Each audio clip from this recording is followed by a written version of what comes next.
It is 3 in the morning, and the world outside is quiet, bathed in the soft, indifferent glow of a distant street lamp. But inside, your mind is a storm. The ceiling above you is a blank screen, yet the movie playing is anything but empty. It is a relentless projection of yesterday, of last week, of a decade ago. A word you wish you could take back, a decision that branched your life onto a path you still question, the sharp, familiar pang of a loss that time was supposed to heal. You are not watching this film, you are living it, again and again. Your body is in bed, but your spirit is a prisoner, pacing the cold floors of a jail built from memory. This is not a nightmare you can wake from, because you are already wide awake. This state of being has become the unseen affliction of our times. We live in a culture that relentlessly pushes us forward, to achieve more, to plan for the next thing, to optimize our future. Yet, our minds are so often anchored to the seabed of the past, caught in the tangled wreckage of what has been. This constant backward glance does more than steal our sleep. It drains the color from the present moment, making us ghosts at our own feast. It sows the seeds of anxiety for the future, a deep-seated fear that the mistakes of the past are doomed to be our destiny. It is an invisible weight, a spiritual exhaustion that we carry into our days, a burden that makes every step feel heavier than the last. But what if there was a different way? What if the key to release was not to forget, or to fight, or to distract, but simply to understand? Thousands of years ago, a man, a prince, left his palace to find an answer to this very same human anguish. He did not seek a supernatural miracle or a new god to worship. He sought a method, a practical and profound path to untangle the knots within the human mind. The wisdom he discovered does not ask us to become someone else. It invites us to look deeply at who we already are and at the nature of reality itself. It offers a quiet, radical proposition that peace is not a destination to be found somewhere out there after the struggle is over. It is a state to be cultivated right here, inside of us. And the first step on that path, the first turn of the key in the lock, is learning how to gently and with great compassion let go. Before we can learn how to set down a heavy bag, we must first understand why we are carrying it in the first place. We must look with gentle, non-judgmental eyes at the very act of clinging. For most of us, this attachment to the past feels less like a choice and more like a fundamental law of our being. The memories, especially the painful ones, arrive uninvited. They play on a loop, generating the same familiar aches of regret, shame, or anger. We feel as though we are victims of our own memory, subject to its whims. But the wisdom traditions, supported now by modern neuroscience, suggest that our grip on the past is not so passive. It is an active, albeit often unconscious, process. To release the grip, we must first study its anatomy. Why do we hold so tightly to the very things that cause us pain? The answer is not simple, but it is deeply human. It is a story of survival, identity, and a profound misunderstanding of the nature of time and self. Our journey into this question begins not in ancient monasteries, but in the vast, ancient savannas where our brains were forged. We are the descendants of survivors, and our minds are exquisitely tuned to ensure that lineage continues. Imagine our ancestors navigating a world teeming with immediate, life or death threats. For them, remembering the rustle in the grass that preceded a lion's attack was infinitely more important than remembering the beauty of 1,000 sunsets. Forgetting the location of a poisonous plant could be fatal, while forgetting the taste of a sweet fruit was merely a missed opportunity. This evolutionary pressure created what psychologists now call the negativity bias. Our brains are like Velcro for negative experiences and like Teflon for positive ones. A single criticism from a colleague can overshadow a dozen compliments. The sting of one failure can haunt us for years, long after hundreds of small successes have faded from memory. This is not a defect in your character. It is not a sign of weakness or pessimism. It is the echo of an ancient survival mechanism, a biological imperative to learn from danger. In the modern world, the saber-toothed tigers are gone, but the alarm system remains. The threat is no longer a predator in the bushes, but a harsh word, a romantic rejection, a professional setback, a moment of public embarrassment. Our nervous system, however, does not always distinguish between a threat to our life and a threat to our ego. It flags the negative experience with a bright red tag that says, "Remember this. This is important. This hurt. Do not let this happen again." And so we don't. We replay the event, we dissect it, we analyze every detail, all in a subconscious effort to control the future by deconstructing the past. We are trying to protect ourselves, but in doing so, we trap ourselves in the very memory we are trying to overcome. This biological tendency is then magnified by a powerful psychological force, our need for a story. We are not creatures who simply live. We are creatures who need to make sense of our lives. We do this by weaving the disparate moments of our existence into a coherent narrative, the story of me. And what are the most powerful, most defining chapters in any story? They are the moments of conflict, of struggle, of loss, and of transformation. Our past, particularly our past suffering, becomes the bedrock of our personal mythology.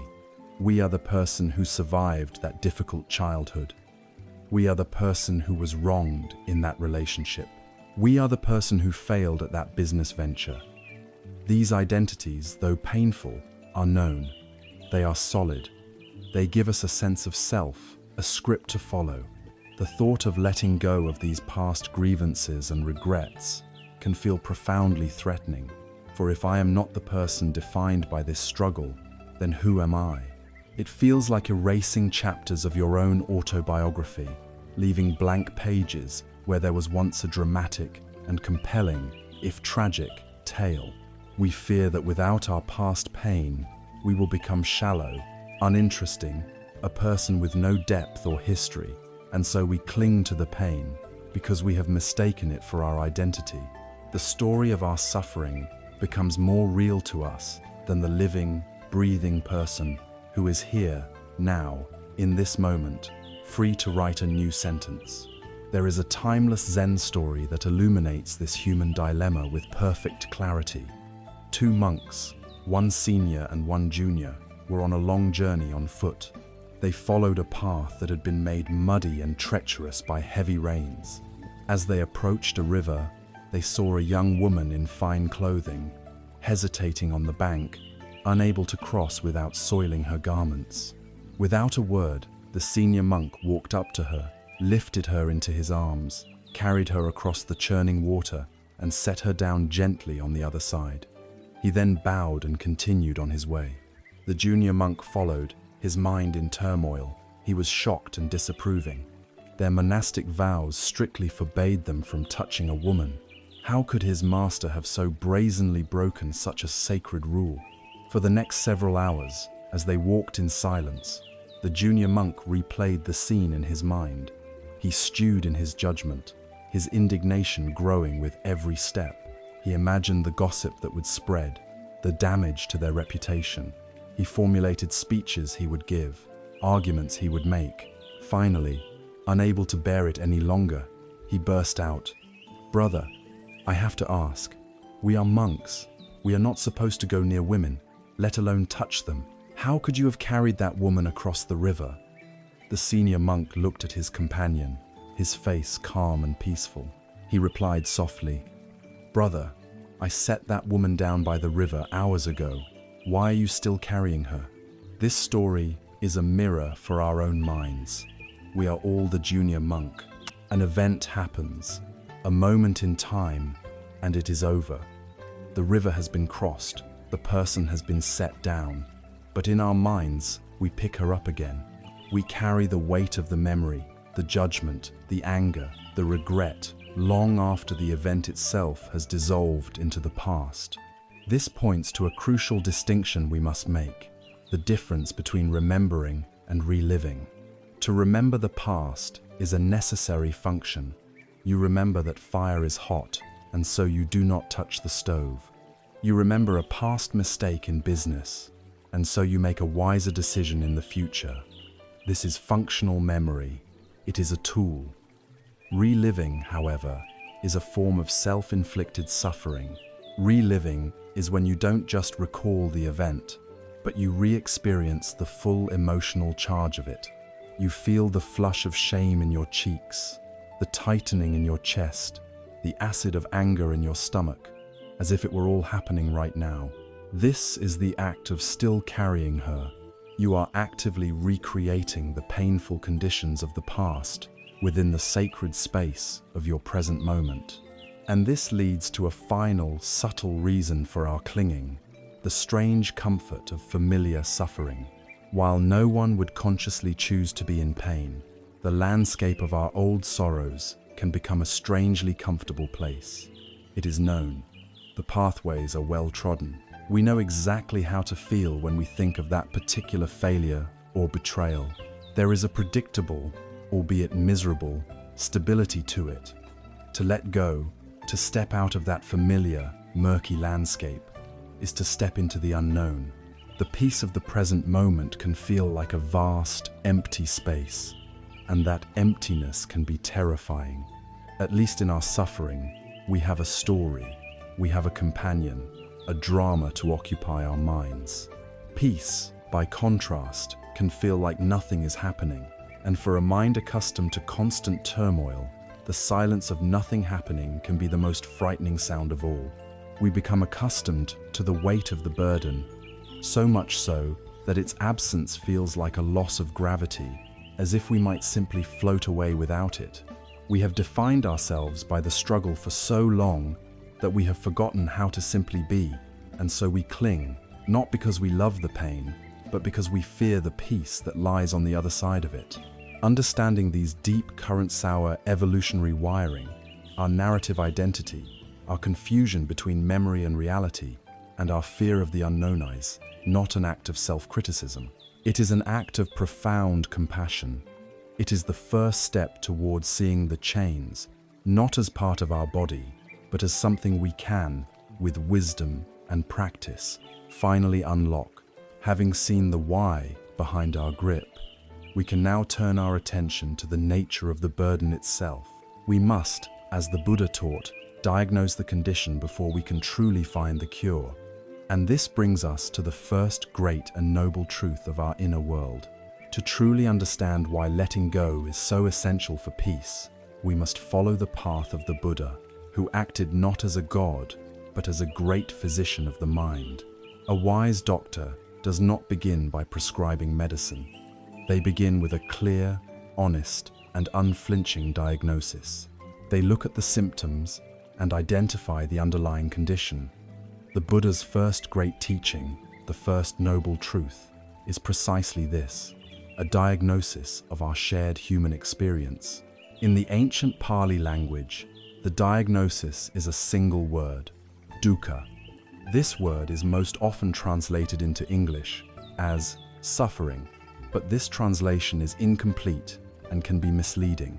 It can paint a picture of life as being nothing but grim, relentless misery, which is not the intended meaning. While dukkha certainly includes what we think of as suffering, its meaning is far more subtle and profound. Think of it less as overt pain and more as a fundamental unsatisfactoriness. Imagine a finely crafted wheel that is just slightly off its axle. As it turns, there is a constant, subtle wobble, a persistent friction, a feeling that things are not quite right. That is dukkha. It is the background hum of stress, the tension that comes from resisting reality, the inherent friction of a life spent clinging to things that are, by their very nature, always changing. To understand dukkha is not to become a pessimist, it is to become a realist. It is the first courageous step toward healing, the moment we finally acknowledge the true nature of our disease. Clinging to the past is a primary symptom of this condition, and by examining dukkha more closely, we can see exactly why. The Buddha described dukkha on 3 distinct levels, each one deeper and more subtle than the last. The first level is the one we all know intimately. It is called dukkha, or the suffering of suffering. This is the overt, undeniable pain of life. It is the physical pain of a throbbing headache, of a chronic illness, of an aging body, of injury and eventual death. It is the raw emotional and mental pain of grief when we lose someone we love, the sting of betrayal, the frustration of plans gone awry, the sharp anxiety that grips us in the dead of night. When we are caught in the vortex of reliving the past, we are swimming in this kind of dukkha. The shame that burns in your chest when you recall a foolish mistake is dukkha. The waves of sadness that crash over you when you remember a loved one who is no longer here, that is dukkha.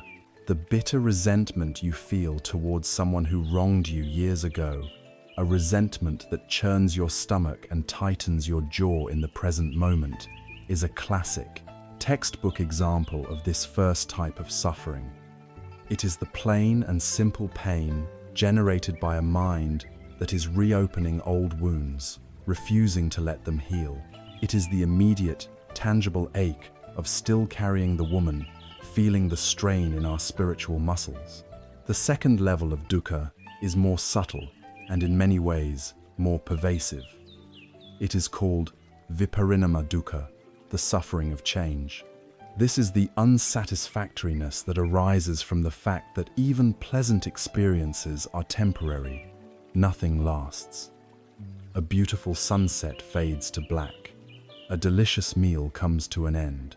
A joyful gathering disperses. Youth gives way to old age. This form of suffering is hidden within happiness itself. It is the faint, bittersweet sadness you feel on the last day of a wonderful vacation, knowing it's almost over. It is the anxiety that can creep in at the peak of success, the fear that it might all disappear. This is a profound source of our attachment to the past. We experience a moment of pure joy, of connection, of triumph, and because it is so wonderful, we grasp at it. But life, like a river, flows on. The moment passes, yet, in our minds, we build a shrine to that moment. We try to preserve it, mummify it, and we end up clinging to its ghost. This is the heart of nostalgia. We look back at the good old days, at a past version of ourselves, or a past relationship, and we idealize it. By holding up this perfect, static image from the past, we create a painful contrast with the inevitable imperfections of the present. The present can never compete with a memory that has been polished and perfected by time. And so, our clinging to past happiness becomes a direct cause of present unhappiness. We are so busy mourning the sunset that has passed that we fail to see the beauty of the stars beginning to emerge. This viparinama dukkha is the quiet heartbreak of holding onto a photograph while life is trying to invite you into a new dance. The story of a woman named Kisa Gautami illustrates these truths with heartbreaking beauty. Kisa Gautami's young son had died, and consumed by a grief so powerful it bordered on madness, she refused to accept his death. She clutched the small, lifeless body to her chest and wandered from house to house, begging for a medicine that could restore him. Some people mocked her, others pitied her, but no one could help. Her suffering, her dukkha, was absolute. Eventually, she was sent to the Buddha. He listened to her story with immense compassion and said, "There is only one way to find the medicine you seek. You must go into the village and bring me back a single mustard seed. But it must be from a house where no one has ever lost a child, a spouse, a parent, or a friend." Filled with a desperate hope, Kisa Gautami began her quest. At the first house, the people kindly offered her a seed, but when she asked if they had ever known death in their family, they replied, "The living are few, but the dead are many. We lost our father just last year." She went to the next house, and the next, and the next. The story was always the same. "I have a mustard seed for you, but but my youngest child died. Take all the seeds you want, but our mother passed away. As dusk began to fall, Kisa Gautami sat by the side of the road, the truth of her journey dawning on her. She had not found the magical seed, but she had found something far more profound, a realization. Her unbearable grief, which she thought was hers alone, was in fact the shared inheritance of all humanity. In that moment of seeing the universality of loss, she was finally able to release her tight grip on her son's body, understand the law of change, and begin her own path of healing. She had moved from the personal agony of dukkha to a deep, transformative understanding of viparinama dukkha, the inevitable suffering of change and loss. This leads us to the third and most profound level, sankhara, dukkha. This is the all-pervasive unsatisfactoriness of conditioned existence. This is the background hum, the subtle wheel wobble we spoke of earlier.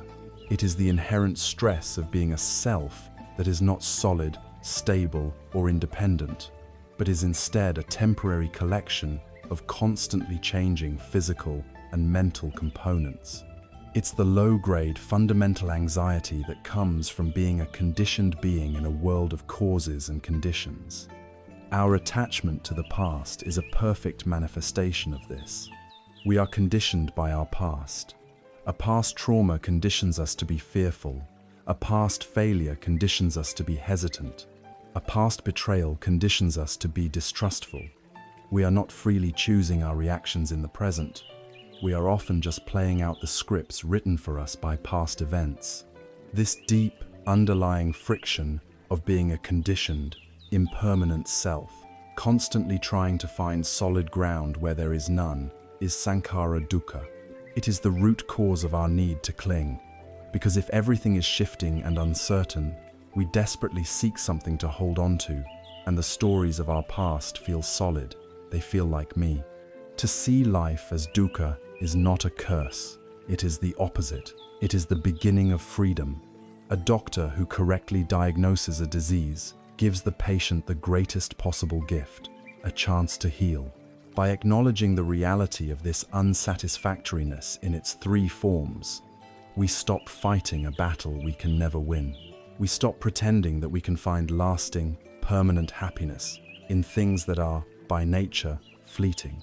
We stop blaming ourselves for feeling this friction and instead see it as a fundamental part of the human journey. We see that our habit of clinging to the past is not a personal failing, but a deeply ingrained symptom of this universal condition. The Buddha, the great physician, having diagnosed the illness as dukkha, did not leave his patients in despair. His next step was to point directly to the cause of the illness. If the disease is dukkha, and it manifests as our desperate clinging, then what is the true nature of the things we are trying so desperately to hold on to? This question leads us directly from the first noble truth to the second great insight into our reality, the universal law of impermanence. Having diagnosed the fundamental human condition as dukkha, a state of pervasive unsatisfactoriness born from clinging, the Buddha, like a master detective, then turned his investigation to the scene of the crime. If our suffering is caused by our grip, what is the nature of the things we are trying to hold? When we cling to the past, what exactly are we clinging to? The answer to this question forms the second great insight into reality, a truth so profound and so radical that accepting it can fundamentally shift our entire experience of life. This truth is known as Anicca, or impermanence. It is the universal law that states that everything, without exception, is in a constant state of flux. Nothing is static, nothing is permanent.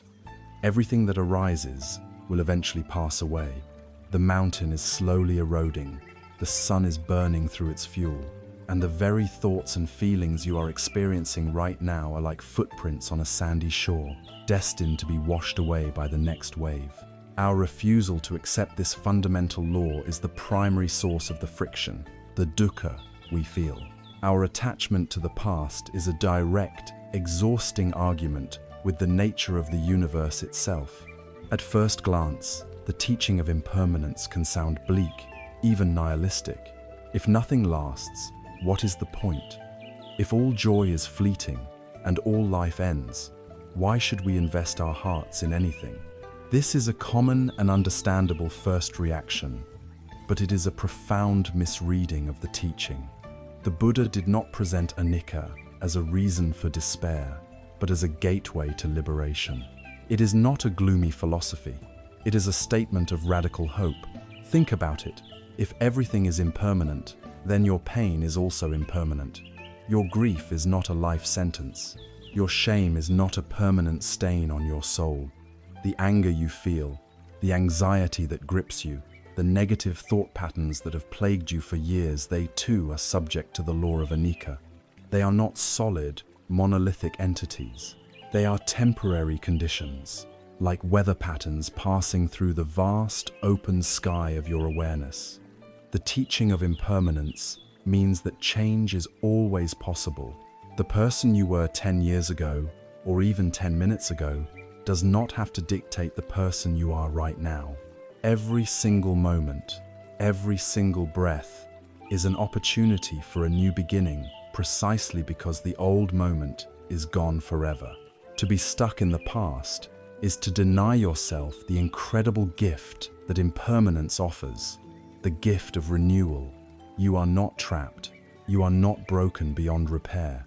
You are, like everything else in the cosmos, in a state of constant, unfolding becoming.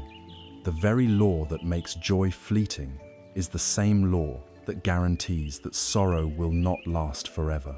To cling to the past, therefore, is one of the most futile and energy-draining activities a human being can engage in. It is like standing on the bank of a powerful river and trying to hold back the water with your bare hands. It is like trying to capture a specific sunbeam and keep it in a box. It is an act of profound resistance against the most powerful force in existence, the flow of time itself. The past does not exist as a physical place you can visit. It is not a solid country with fixed borders. It exists only as a thought, a memory, an electrical impulse arising in your mind in this present moment. When you are ruminating on a regret, you are not in the past. You are in the present, choosing to generate thoughts and feelings about a time that is no more. You are sacrificing the aliveness of the here and now for the ghost of the there and then. It is an argument with reality, and reality always wins. This struggle is the very definition of suffering. It is the friction, the tension, the wobble in the wheel. Peace comes not from winning the argument, but from realizing the absurdity of it and finally letting go, allowing yourself to flow with the river instead of fighting it. To truly appreciate this, consider the life of a cloud. A cloud is a perfect teacher of Anicca. It is born from invisible vapor, coalescing in the vast blue sky. It never holds a single shape for more than a few moments. It drifts, it stretches, it thins, it billows. It is a process, not a static thing.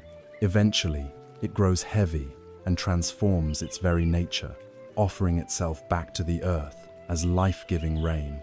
The rain flows into a stream, the stream into a river, the river into the great ocean.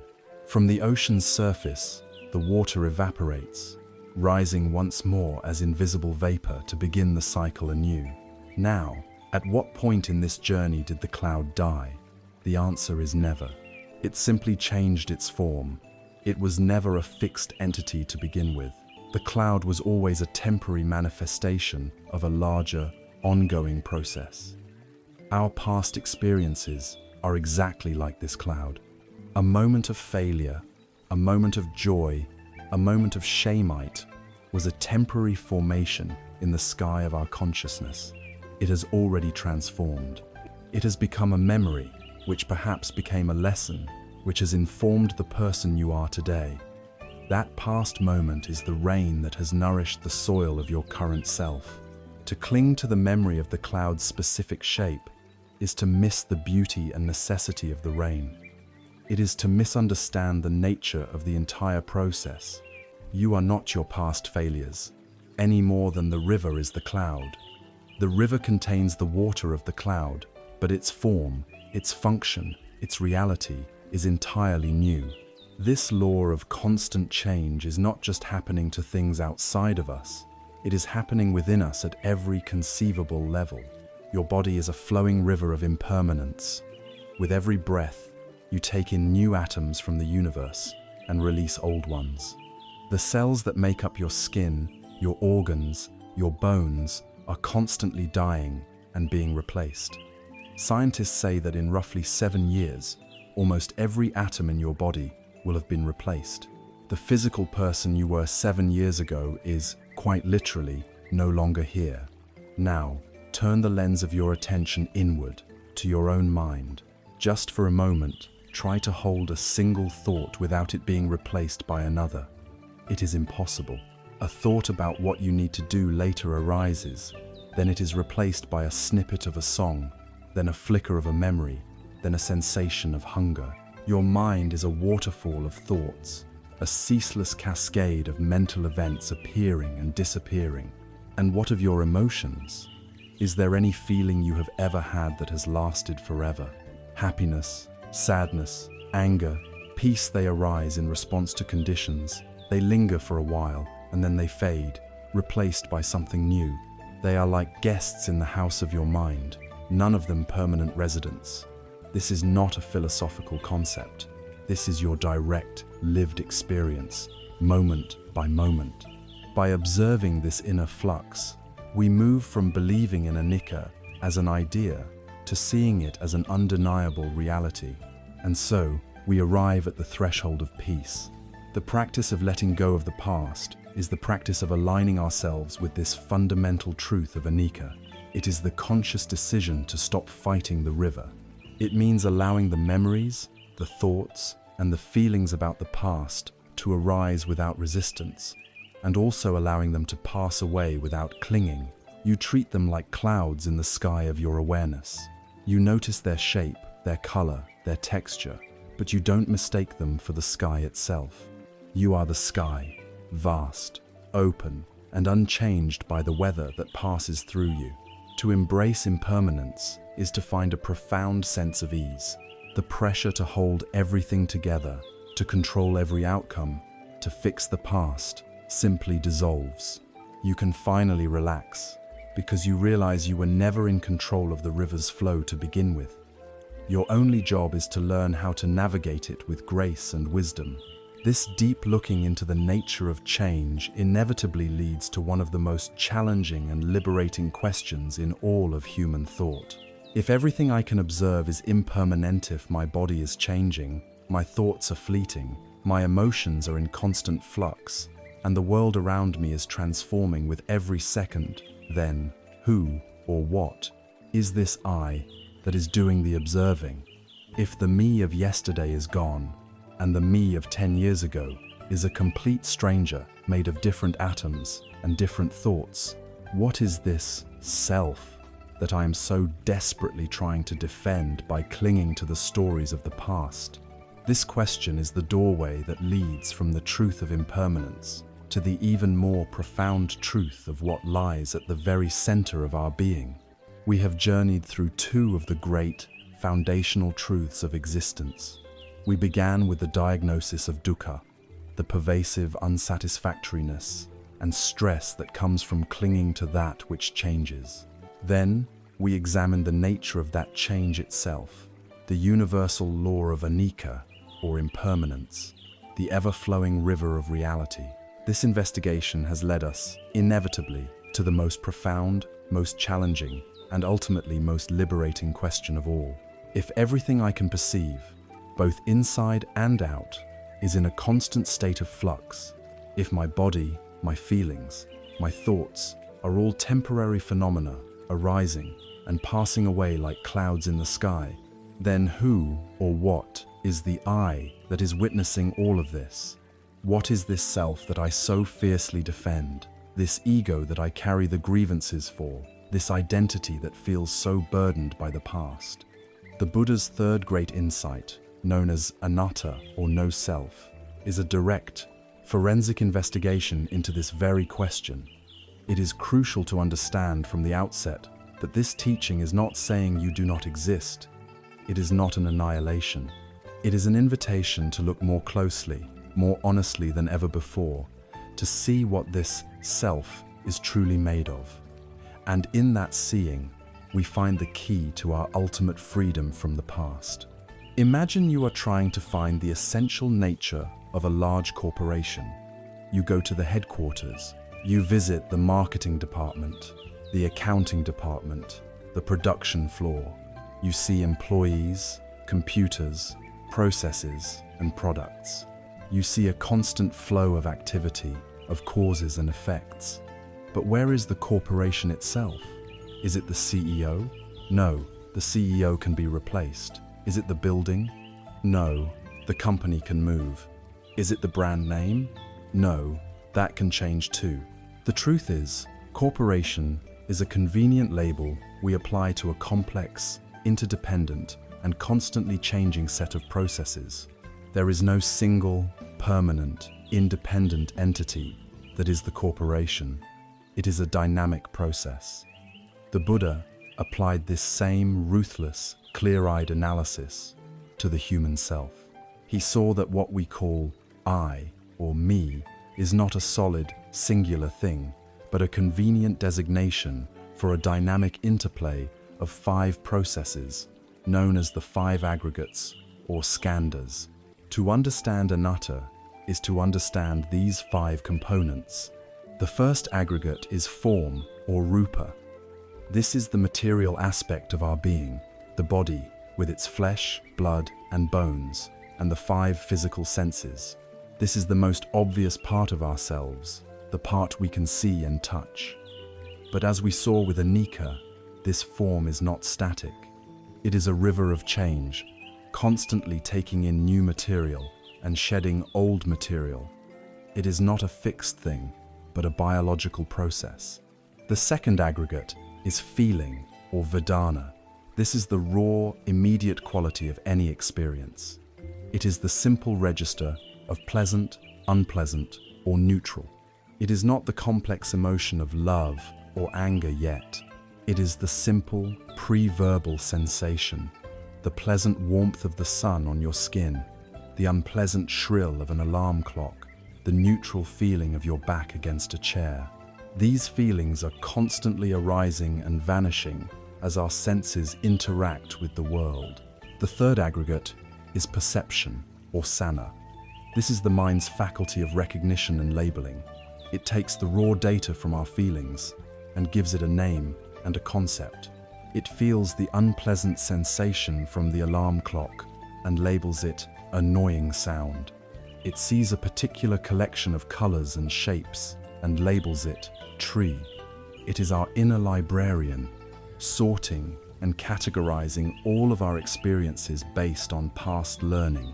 When a memory arises, it is perception that labels it, that time I failed, or that happy vacation. The fourth aggregate, and the one most crucial to our discussion of the past, is mental formations, or sankhara. This is a broad category that includes all of our volitional activities, our habits, biases, intentions, opinions, and the endless stream of mental chatter. This is the home of our conditioning, the tendency to worry, the habit of judging others, the automatic flush of anger when we feel slighted, and most importantly, the deep-seated compulsion to replay and regret the past. All of these are mental formations. They are powerful currents in our mind, but they are not a monolithic self. They are learned habits, deep grooves carved by repeated actions and thoughts over time. They are processes, not a permanent identity. The fifth and final aggregate is consciousness, or vijnana. This can be understood as the raw faculty of knowing, the basic awareness that is present when any of the other aggregates are present. It is the light that illuminates the room. It doesn't have a preference for the furniture or the color of the walls. It simply allows them to be seen. Consciousness is what knows there is a body, knows there is a feeling, knows there is a perception, knows there is a thought. It is the fundamental quality of being aware. What we call I, our personality, our self, is the dynamic, moment-to-moment interacting of these 5 changing processes. There is no CEO behind the scenes, pulling the levers. The interplay of the 5 aggregates is the entire show. A famous Buddhist text, The Questions of King Milinda, illustrates this with a beautiful and powerful analogy. A wise monk named Nagasena met with a Greek king, Milinda, who was a sharp philosophical thinker. The king asked for the monk's name, and Nagasena replied that while he is known as Nagasena, it is merely a designation, a convenient name, for there is no permanent person to be found. The king, skeptical, challenged him using the example of his royal chariot. If there is no person, the king argued, then what is this chariot? Is it the wheels, the axle, the frame, the reins? Nagasena calmly replied, "No, your majesty," to each question. Then the king pressed, "Is it all of those parts put together?" "No, your majesty," Nagasena replied again. "Then is there something outside of those parts that is the chariot?" The king had to admit there was not. Nagasena then delivered the crucial insight.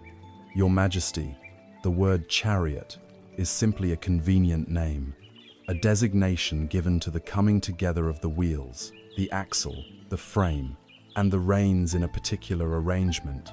In an ultimate sense, there is no chariot to be found, and so it is with Nagasena, and so it is with you. You are a convenient name for the temporary coming together of form, feelings, perceptions, mental formations, and consciousness.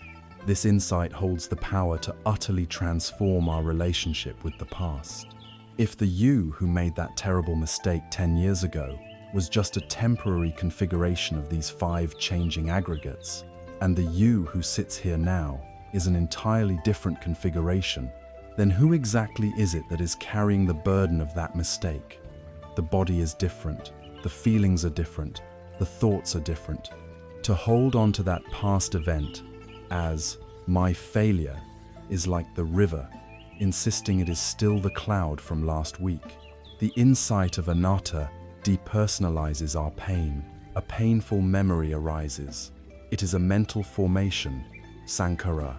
An unpleasant feeling of shame arises with it, Vedana. The mind labels it, my shame about my failure, sana. But with the wisdom of Anatta, we can see it clearly for what it is. Not my shame, but simply the arising of a thought, the arising of a feeling. It's an impersonal weather event in the vast sky of consciousness. The pain is still felt, the memory is still present, but it is no longer personal. It doesn't have to stick to us. It doesn't have to define us. It is just a process, arising from past causes and conditions, and like everything else, it too will pass. This is the ultimate freedom. If there is no solid, permanent self to be wounded, no unchanging ego to be insulted, no fixed identity to fail, then we are no longer a target. The arrows of life, the criticism of others, the sting of our own mistakes, the pain of loss may still fly, but they find nothing solid to strike. They pass through the open space of our awareness. We stop taking everything so personally. The crushing weight of the past dissolves because we realize the self it happened to was a ghost, a story, a temporary collection of processes that has already vanished. We are free to inhabit the present moment, not as a prisoner of our autobiography, but as a fresh expression of life itself. We have now laid the complete philosophical foundation for liberation. Dukkha, the diagnosis of our disease. Anicca, the truth of the ever-changing world. And Anatta, the profound discovery that there is no fixed self to be diseased in the first place. With this tree twertis, clear seeing we have the map and the compass. Now, we can finally begin to walk the path. We can turn from the what and the why to the all-important how. How do we integrate this wisdom into our bones, into our daily lives, so that it becomes not just a concept, but a living reality? The entire practical journey begins with a single, simple, yet revolutionary step, the practice of paying attention on purpose. It begins with mindfulness. We have now arrived at a crucial turning point in our journey. We have explored the profound philosophical landscape of the Buddha's wisdom, understanding the diagnosis of Dukkha, the reality of Anicca, and the liberating truth of Anatta. We have the map. We have seen, with intellectual clarity, the contours of our inner world and the nature of our suffering. But a map, no matter how accurate, is useless if we do not know how to take the first step on the terrain itself. Wisdom is not merely conceptual, it must be embodied. It must become a lived experience. This is where we transition from philosophy to practice, from knowing the path to walking the path. The first step, the foundational skill upon which all other progress rests, is the practice of sati, or mindfulness. It is a word you have likely heard many times, but its simplicity is its genius. Mindfulness is the art of paying attention, on purpose, in the present moment, without judgment. It is the gentle but radical act of showing up for your own life, and it is the master key that unlocks the prison door of the past. Before we learn how to practice, we must be clear on what mindfulness is and what it is not.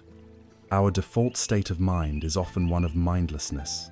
We are physically in one place, but our minds are somewhere else entirely. We are driving a car, but we are mentally replaying an argument from yesterday. We are eating a meal, but we are anxiously rehearsing a meeting for tomorrow. We are listening to a loved one, but we are lost in a fantasy about the future. In this state, we are not living. We are being lived by our own conditioned thoughts. Mindfulness is the direct antidote to this. It is not, however, about stopping your thoughts or forcing your mind to become a tranquil blank slate. This is a common and discouraging misconception. The mind produces thoughts just as the heart beats. Trying to stop your thoughts is as futile as trying to stop your heart. Mindfulness is not about emptying the mind, but about changing your relationship to it. It is about moving from being swept away by the river of your thoughts to resting on the riverbank and simply watching the water flow by. It is not a religious ritual requiring dogma or belief. It is a universal human capacity, a form of mental training, a way of strengthening the muscle of your attention so you can choose where to place it, rather than being at the mercy of every passing memory or whim. The most accessible and universal gateway to the present moment is your own breath. The practice of mindfulness of breathing, or anapanasati, has been used for millennia for a simple reason. It is the perfect anchor. Your breath is always with you, from the moment of your birth to the moment of your death. It is utterly portable and requires no special equipment. Most importantly, your breath is always happening now. You cannot breathe in the past, and you cannot breathe in the future. To be aware of your breath is, by definition, to be in the present moment. The practice itself is disarmingly simple. First, find a comfortable posture. You can sit on a cushion on the floor or in a chair. The key is to be upright and dignified, but not stiff or tense. Allow your body to be at ease. Gently close your eyes or lower your gaze to the floor. Begin by bringing your attention to the physical sensations of your body sitting. Feel the weight of your body on the chair, the feeling of your feet on the floor. Then, gently guide your attention to the physical sensations of your breath. Choose one spot to be your anchor point. Perhaps it's the cool sensation of the air entering your nostrils, or the gentle rise and fall of your abdomen. Don't try to control the breath or change it. Just let it be natural and rest your attention there. Now comes the most important instruction of all. Inevitably, your mind will wander. A thought will arise, a memory will surface, a sound will distract you. It might take 30 seconds, it might take only 2. This is not a mistake. This is not a sign that you are a bad meditator. This is simply what minds do. The moment you realize your mind has wandered, that is the golden moment of mindfulness. In that instant of recognizing you've been lost in thought, you are awake. You are present. The practice is not to never get lost. The practice is the gentle and compassionate act of returning, over and over again. When you notice you are thinking, you can silently say to yourself, thinking, and then, like guiding a lost puppy, gently escort your attention back to the anchor of the breath. You may have to do this 100 times in 10 minutes. That is not 100 failures. That is 100 moments of waking up. Each return is a repetition, a bicep curl for the prefrontal cortex, strengthening the part of your brain responsible for focus and emotional regulation. This is how you begin to reclaim your own mind from the tyranny of habitual thought. With this basic practice, we can now address the past directly. When we sit quietly, the ghosts of the past often come out to play. A painful memory, a loop of shame, a surge of old anger can arise with great intensity. Our instinct is twofold. Either we get completely lost in the story, feeding it with more thoughts and emotions until we are drowning in it, or we try to violently suppress it, pushing it down and away because it is too painful. Mindfulness offers a skillful third way. It invites you to relate to these difficult thoughts and memories as you would relate to the breath, as temporary, impersonal events in your awareness. Imagine you are sitting on a green hillside on a beautiful day, watching the sky. The sky is your awareness, vast, open, and fundamentally peaceful. Your thoughts and memories are the clouds that drift through the sky. Some are light and puffy, some are dark and stormy. Your job is not to make all the clouds disappear, nor is it to jump onto a storm cloud and get carried away by it. Your job is simply to rest on the hillside and watch the weather of your mind pass by. When a memory of a past failure arises, you don't have to engage its narrative. You can simply note it. Ah, here is a memory, cloud. You can label it gently, regret, or sadness. This simple act of labeling creates a space. It shifts you from being in the story to being the observer of the story. In that space, the thought loses its power. It is no longer me, it is just a thought. It is no longer my shame, it is just the feeling of shame arising. And like all clouds, it will, in its own time, drift on. There is a timeless Zen parable that captures the essence of this practice.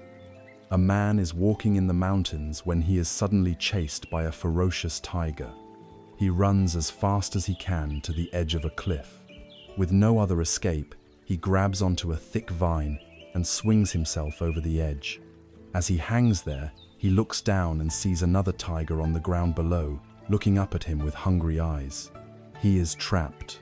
To make matters worse, he looks at the vine he is clinging to and sees two mice, one white and one black, who have begun to gnaw on it. He knows that sooner or later, the vine will break. His past is the tiger behind him, chasing him. His future is the tiger below him, waiting for him. His life, the vine, is being eaten away by time, the black mouse of night and the white mouse of day. In this moment of utter peril, he looks to his side and sees, growing from the cliff face, a single, wild strawberry, glowing red in the sun. He reaches out, plucks it from the stem, puts it in his mouth, and savors it. It is impossibly sweet. That strawberry is the present moment. Mindfulness is the capacity to find and taste the sweetness of the now, even when we are being chased by the past and fear what the future holds. The ultimate goal of this practice is not to become an expert at sitting on a cushion, but to bring this quality of present moment awareness into the fabric of your daily life. This is informal practice. You can wash the dishes mindfully, feeling the warmth of the water on your hands, hearing the sound of the plates, seeing the soap bubbles. Instead of being lost in resentment about the past, you can drink a cup of tea mindfully, experiencing its warmth, its aroma, its taste on your tongue. You can take a mindful walk, feeling the sensation of your feet, making contact with the earth, noticing the world around you instead of being locked in the cinema of your mind. These small moments of presence, woven throughout your day, are what truly begin to shift your center of gravity. You are retraining your brain, moment by moment, to find its home not in the ghostly realms of yesterday or the imaginary lands of tomorrow, but in the vibrant, living reality of right here, right now. This is the foundational skill. It is the light that you learn to switch on in the often dark room of your mind. And now that we have this light of awareness, we can see more clearly what is actually in the room. The old furniture, the dusty corners, the painful memories. What do we do when we see them? Is it enough just to observe? Or is there a way to actively bring healing and warmth to these wounded places? This leads us to our next essential practice, the cultivation of compassion. With the practice of mindfulness, we have learned how to switch on the light of awareness in the often darkened rooms of our mind. We can now sit on the riverbank and watch the currents of our thoughts and feelings flow by without being swept away. This is a monumental achievement, a foundational step toward freedom. But what happens when the light of our awareness illuminates something truly painful? What do we find in those dusty, forgotten corners of our psyche? Often, we find old wounds, deep-seated feelings of shame, and the raw sorrow of past failures. And simply looking at this pain with a cool, detached observation can sometimes feel incomplete. It can feel cold. This is because wisdom, or prajna, must always be balanced with its inseparable counterpart, karuna, which is most often translated as compassion. If mindfulness is the clear light that allows us to see our suffering, compassion is the warmth of that light, the gentle heat that allows for true healing. They are the two wings of a great bird. Without both, we cannot fly. Compassion is the active, heartfelt response to the seeing of suffering. It is the gentle whisper that says, "This hurts. May this suffering be eased." And the most crucial and often most difficult place to begin applying this medicine is with ourselves. For most of us, the inner landscape of our mind is not a peaceful place. It is presided over by a relentless and powerful figure, the inner critic. This is the voice in our head that is a master historian of all our failures. It keeps a meticulous record of every embarrassing moment, every poor decision, every time we fell short. When a memory of a past mistake arises, the inner critic is the one who seizes it, weaponizes it, and uses it to attack us in the present. Its voice is cunning and can sound deceptively like our own. It says, "See, you always do this. You are fundamentally flawed." It says, "You don't deserve to be happy because of what you did." It compares us unfavorably to others, magnifies our weaknesses, and dismisses our strengths. This inner critic is the primary engine that keeps us chained to the past. It functions like a cruel jailer who refuses to let us out on parole, constantly reminding us of our sentence. We must understand that this voice, however cruel, is often born from a misguided intention. It is a primitive, fearful part of our psyche that is trying to protect us. It believes that by constantly berating us for past mistakes, it can prevent us from ever making them again. It is trying to keep us safe through shame and criticism. But this strategy is a catastrophic failure. It does not lead to growth. It leads to paralysis. It does not build resilience. It creates anxiety and depression. The path to healing does not lie in arguing with this critic or trying to destroy it, but in cultivating a different voice of warmth, understanding, and unconditional kindness. This is the voice of self-compassion. It is essential to be very clear about what self-compassion is and what it is not. It is not self-pity. Self-pity says, "Poor me," and walls us off from the rest of the world in our own special drama. Self-compassion, by contrast, connects us to others. It recognizes that suffering and making mistakes are a fundamental part of the shared human experience. When we fail, we haven't been uniquely cursed. We have simply joined the vast, messy, beautiful club of being human. Self-compassion is also not self-indulgence or making excuses for harmful behavior. It is not about saying, "It's okay that I hurt someone. I'll just eat a pint of ice cream and forget about it." It is about having the clarity to see our mistakes and the kindness to motivate ourselves to do better from a place of care rather than a place of shame. True self-compassion is, at its heart, the practice of treating yourself with the same kindness you would offer to a dear friend who was going through a difficult time. Imagine your closest friend came to you, distraught over a failure. Would you say to them, "You are worthless. I knew you would fail. There is something fundamentally wrong with you"?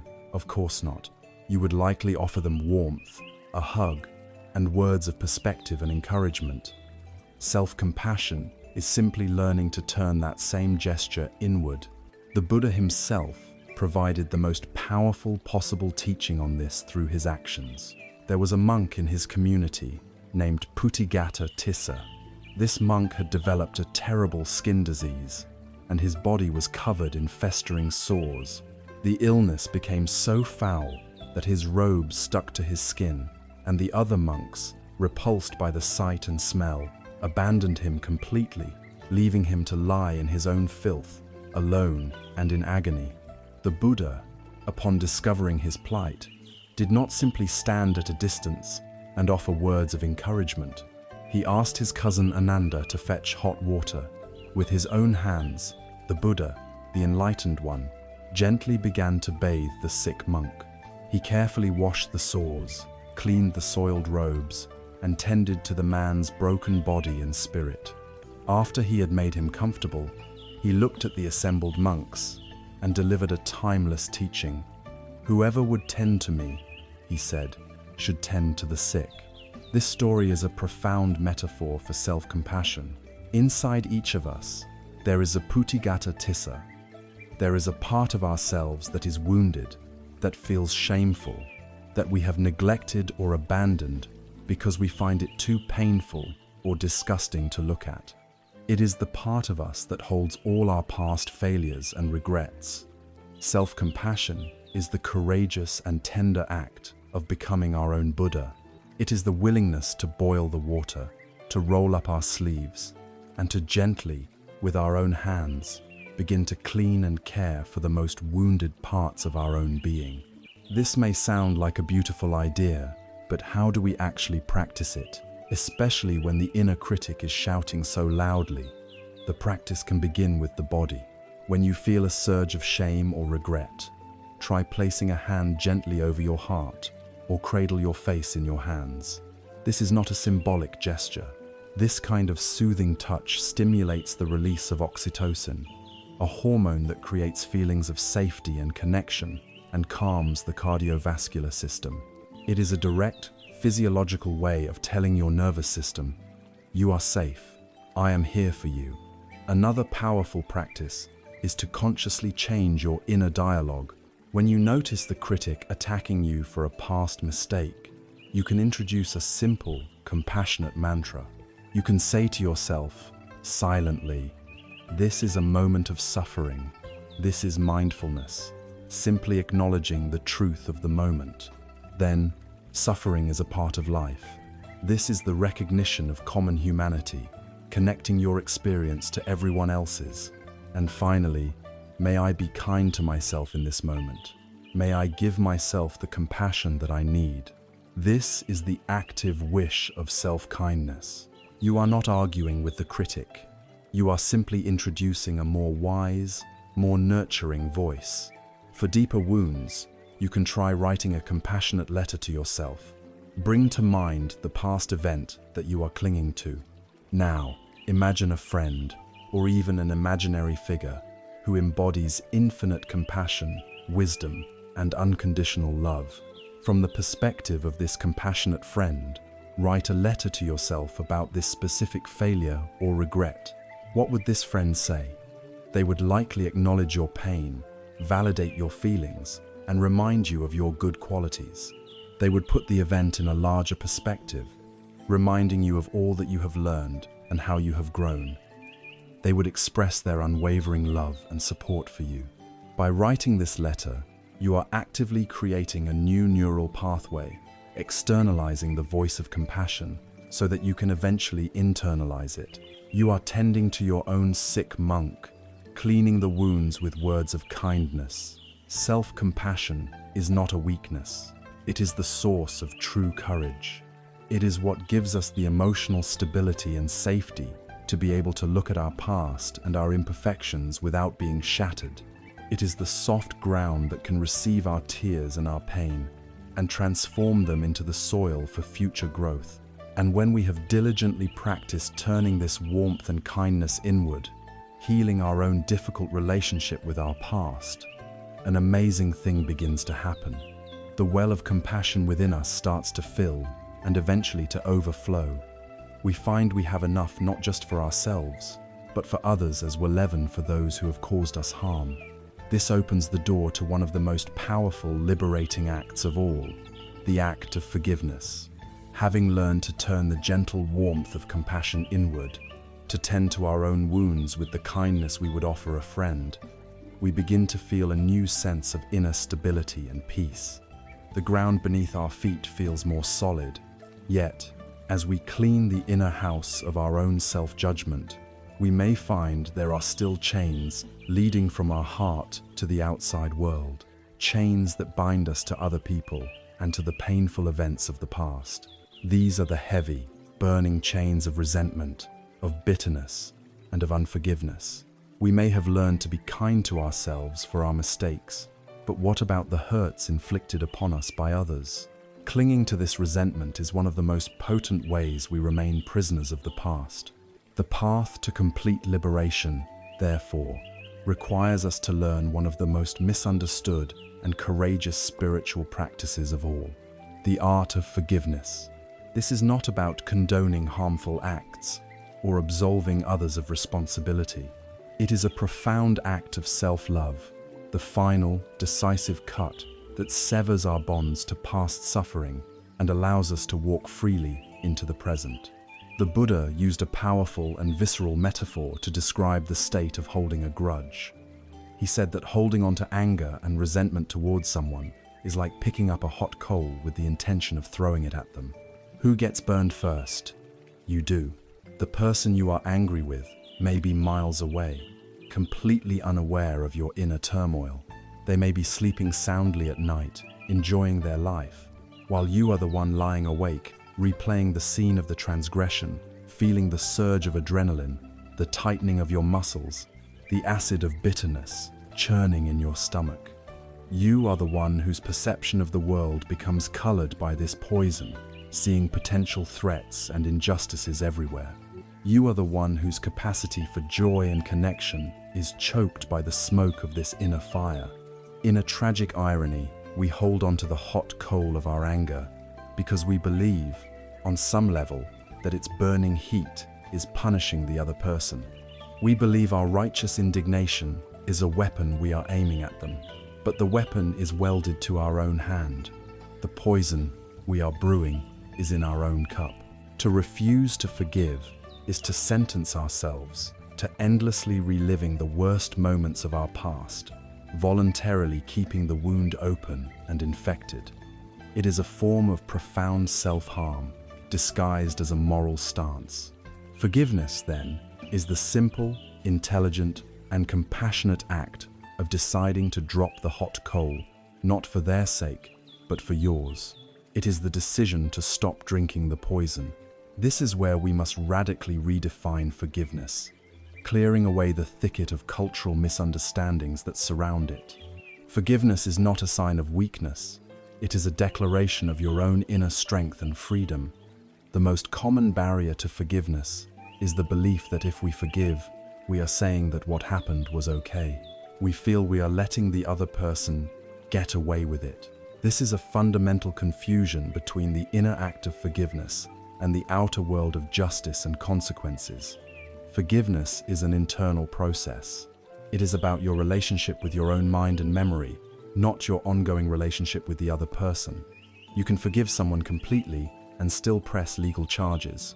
You can forgive someone and still choose, with great wisdom, never to speak to them again. You can forgive someone and never trust them with your heart or your finances again. Forgiveness does not mean reconciliation. It does not mean you must forget what happened. Functional memory is essential for self-protection. Forgiveness simply means you are no longer willing to allow the event from the past to contaminate your present with the poison of hatred. You are cutting the emotional cord that binds you to that person and that event. You are taking back your power, your energy, and your peace. You are finally letting yourself off their hook. The Buddhist tradition is filled with stories of profound transformation, but few are as dramatic and illustrative of the power of change and forgiveness as the story of Angulimala. Angulimala, whose name means finger garland, was a fearsome serial killer who terrorized the kingdom of Kosala. Driven by a dark vow, he would murder his victims and take one of their fingers, which he would thread onto a gruesome necklace he wore. He had killed 999 people, and the entire region was paralyzed with fear. One day, the Buddha, aware of Angulimala's plight, began to walk calmly and mindfully on the road through the forest where the killer was known to operate. Angulimala saw him and was astonished at the monk's courage. He grabbed his weapons and began to run after him, but a strange thing happened. Though the Buddha was only walking at a normal pace, Angulimala could not catch up to him, no matter how fast he ran. Exhausted and bewildered, he shouted, "Stop, monk, stop!" The Buddha, without turning, replied in a clear, calm voice, "I have stopped, Angulimala. It is you who have not stopped." This statement shattered Angulimala's world. He instantly understood the deeper meaning. The Buddha had stopped the inner cycle of violence, hatred, and causing harm. He was at peace. Angulimala, on the other hand, was still running, caught on the endless, frantic treadmill of his own rage, craving, and delusion. In that moment of profound insight, he threw down his weapons, prostrated himself before the Buddha, and asked to be ordained as a monk. The Buddha accepted him. Later, as the monk Angulimala walked for alms in the city, the people, remembering his horrific past, would shout insults and throw stones and garbage at him. He would return to the monastery bleeding and bruised, but his heart was at peace. He accepted this abuse as the inevitable consequence, the karmic fruit of his past actions. He did not retaliate. He had stopped. He had forgiven himself by no longer identifying with the killer he once was, and he embodied forgiveness by not generating new hatred toward those who attacked him. His story is a testament to the radical possibility of transformation and the power of ending a cycle of violence, both within oneself and in the world. It shows that forgiveness is fundamentally about stopping the momentum of harm. This leads us to a more advanced and deeply healing aspect of forgiveness, developing wisdom. This is the practice of looking at the person who hurt you, not as a monster, but as a suffering human being. This does not mean excusing their actions. It means understanding them. People who inflict great pain are almost always in great pain themselves. They act out of their own ignorance, their own fear, their own unresolved trauma, their own insatiable craving. As the saying goes, hurt people hurt people. To see this is to begin to depersonalize the offense. It was less an attack on me and more a manifestation of their suffering. It is like the empty boat from the Zen story. If you are in a boat and another boat bumps into you in the thick fog, you might get angry. But if you see that the other boat is empty, adrift on the current, your anger vanishes. It was an event, not a personal transgression. When we can see the ignorance and pain driving the person who hurt us, we see that we were struck by an empty boat. The pain is real, but the personal sting of malice begins to dissolve. We can feel a sense of tragedy for them, for their state of inner poverty, rather than just personal rage at our own misfortune. This shift in perspective is profoundly liberating. It is the final dropping of the hot coal. Forgiveness, then, is the ultimate act of emotional and spiritual house cleaning.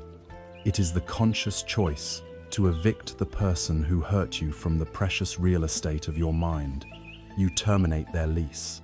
They no longer get to live there, rent-free, consuming your energy and disturbing your peace. It is a declaration that your present-day happiness is more important than your past grievances. It is the final and most powerful way to honor your own being. With a heart that has been made spacious by the practice of self-compassion and now cleansed by the wisdom of forgiveness, you are finally, truly free from the ghosts that once haunted you. You can now turn your full attention to the world as it is, right now, especially to the people who inhabit your life today. How can we engage with them with this newfound freedom without the heavy baggage of past hurts and future expectations? This question leads us directly to the beautiful practice of cultivating true, unconditional love. Having journeyed inward to practice the profound arts of self-compassion and forgiveness, we have swept the inner house clean of many of the ghosts of the past. The chains of resentment have been broken. The weight of old regrets has been lightened. With this newfound spaciousness in our hearts, we step back into the world, and primarily into the complex and beautiful dance of our relationships. Yet, this is often where our practice is most severely tested. For many of us, our relationships are not a clean slate. They are a canvas upon which we project the unresolved issues of our past. We carry invisible baggage from one connection to the next. The fear of abandonment learned in childhood may cause us to cling desperately to a partner. The sting of a past betrayal may make us suspicious and unable to trust a new friend. We see our parents in our partners, our old rivals in our colleagues. We are not truly relating to the person standing in front of us. We are relating to a composite ghost, a mixture of our history, our needs, and our fears. To break this cycle, to truly love in a way that is liberating rather than imprisoning, we must learn to cultivate a new kind of love, a love that is not based on grasping or need, but on the boundless, unconditional goodwill known in the Buddhist tradition as metta. Metta, often translated as loving kindness, is fundamentally different from the conditional, transactional love we are often taught. It is not the sentimental, romantic love of songs and movies, which is often dependent on attraction and receiving something in return. It is not a scarce commodity that we must bargain for. Metta is a universal, radiant warmth, a sincere and powerful wish for the well-being of all beings, starting with ourselves. It is the deep, heartfelt desire for others to be happy and free from suffering. The most powerful analogy for metta is the sun. The sun shines its warmth down upon the earth without discrimination. It does not decide that the beautiful rose is more deserving of its light than the humble weed. It does not withhold its warmth from the sinner while giving it to the saint. It simply shines. Metta is the practice of cultivating a sun-like heart. It is a skill that can be trained, a muscle that can be strengthened, not an emotion that we must passively wait to feel. It is the radical recognition that love is not something to get, but something to be. By cultivating this state of unconditional goodwill within ourselves, we create a stable, inner source of warmth that is not dependent on another person's behavior, approval, or even their presence in our life. The cultivation of this radiant heart begins with a formal, structured practice, a kind of workout for the heart muscle. This is the practice of metta meditation.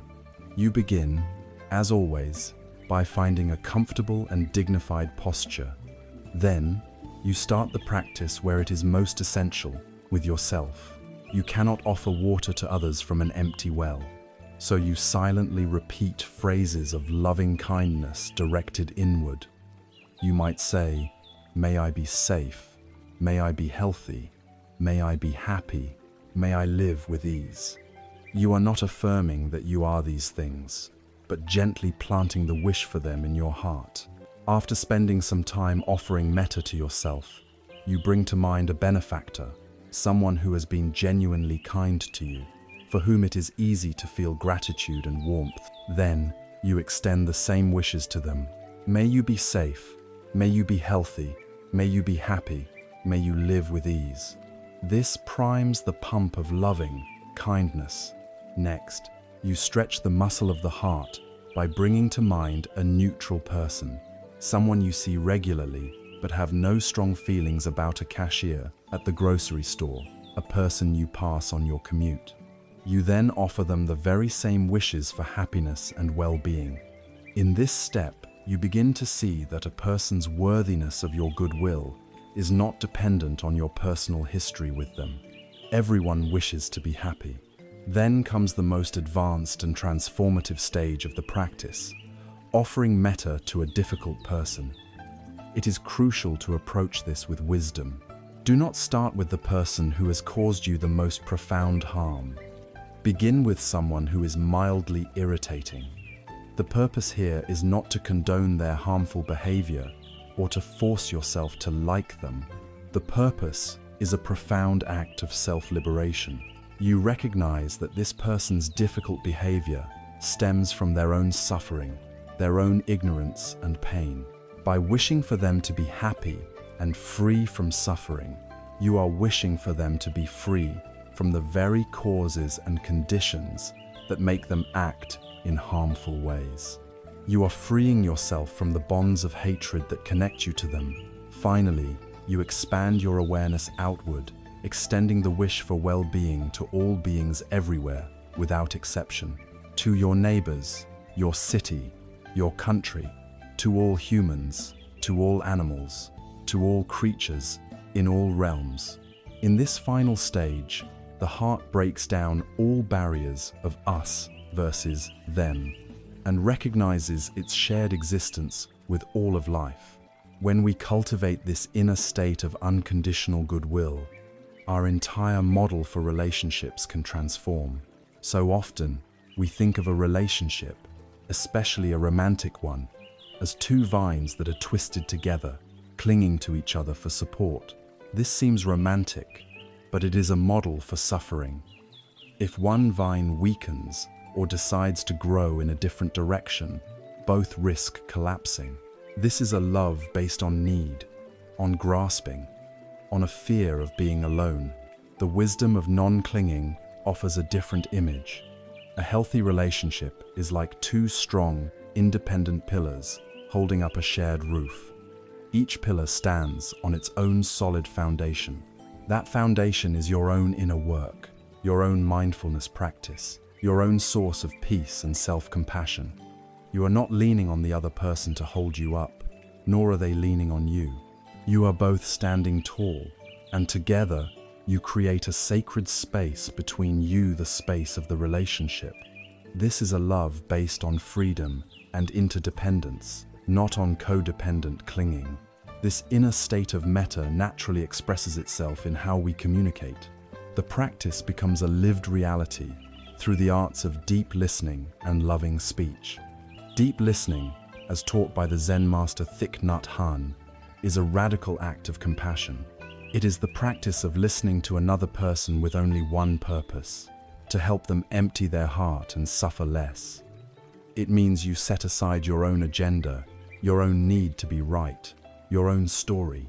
You offer them your full, undivided presence. You do not interrupt. You do not formulate your rebuttal while they are speaking.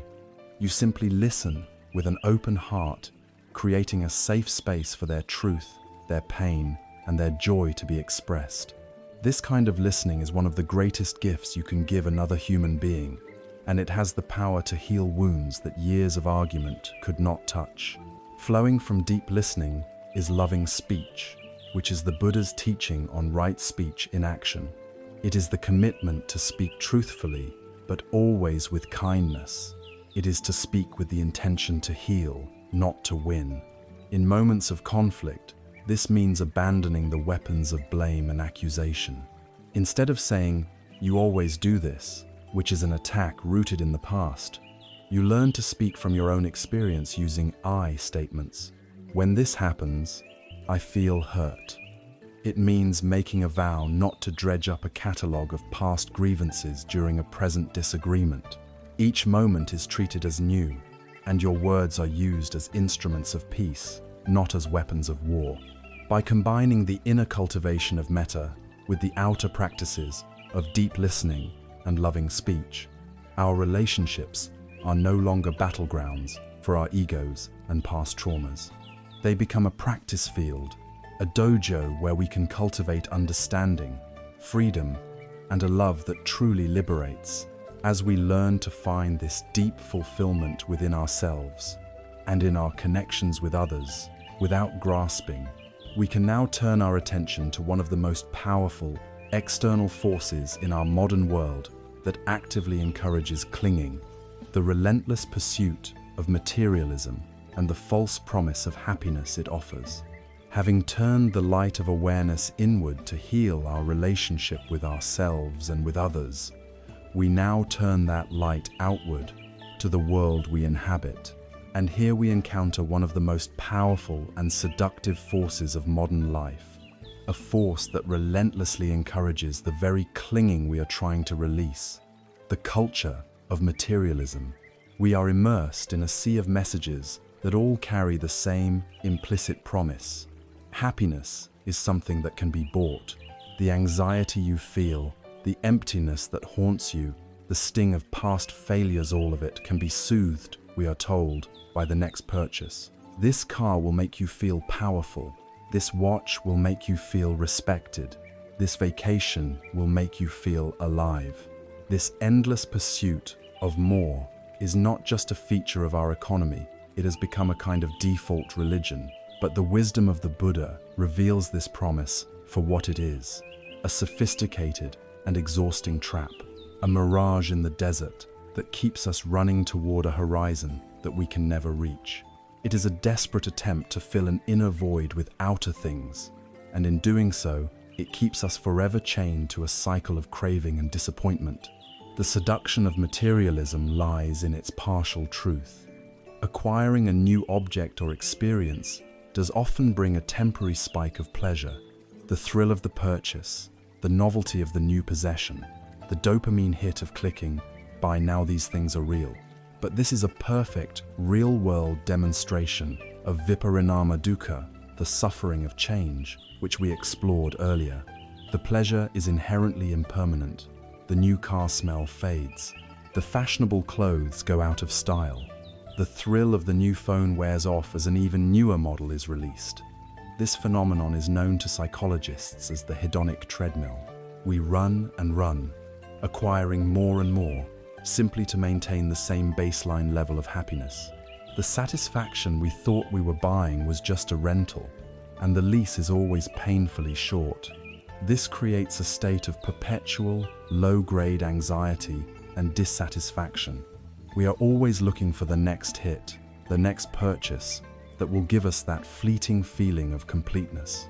We become ghosts in our own lives, never fully present because our minds are always consumed with either craving what we don't have or worrying about losing what we do. The past fuels this cycle relentlessly. We might think, if only I had had these things when I was younger, I would have been happy, so we try to buy that past happiness now. Or a past failure makes us feel inadequate, so we purchase status symbols to project an image of success and mask our inner shame.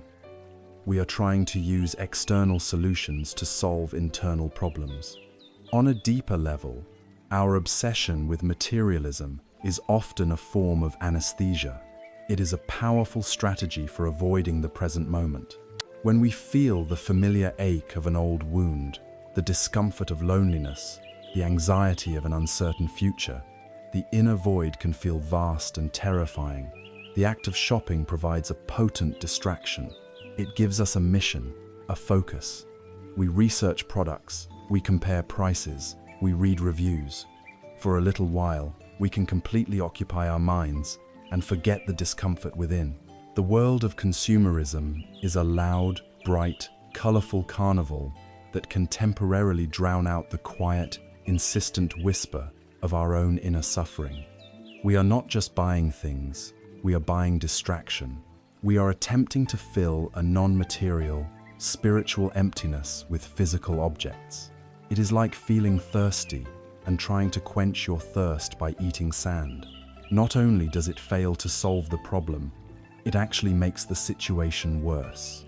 We end up with houses full of clutter, credit card debt, and the same inner emptiness we started with, now compounded by the stress of managing all of our possessions. The things we thought we were acquiring to make us happy end up owning us. They demand our time, our energy, our money, and our mental space to ensure, to maintain, to clean, and to worry about.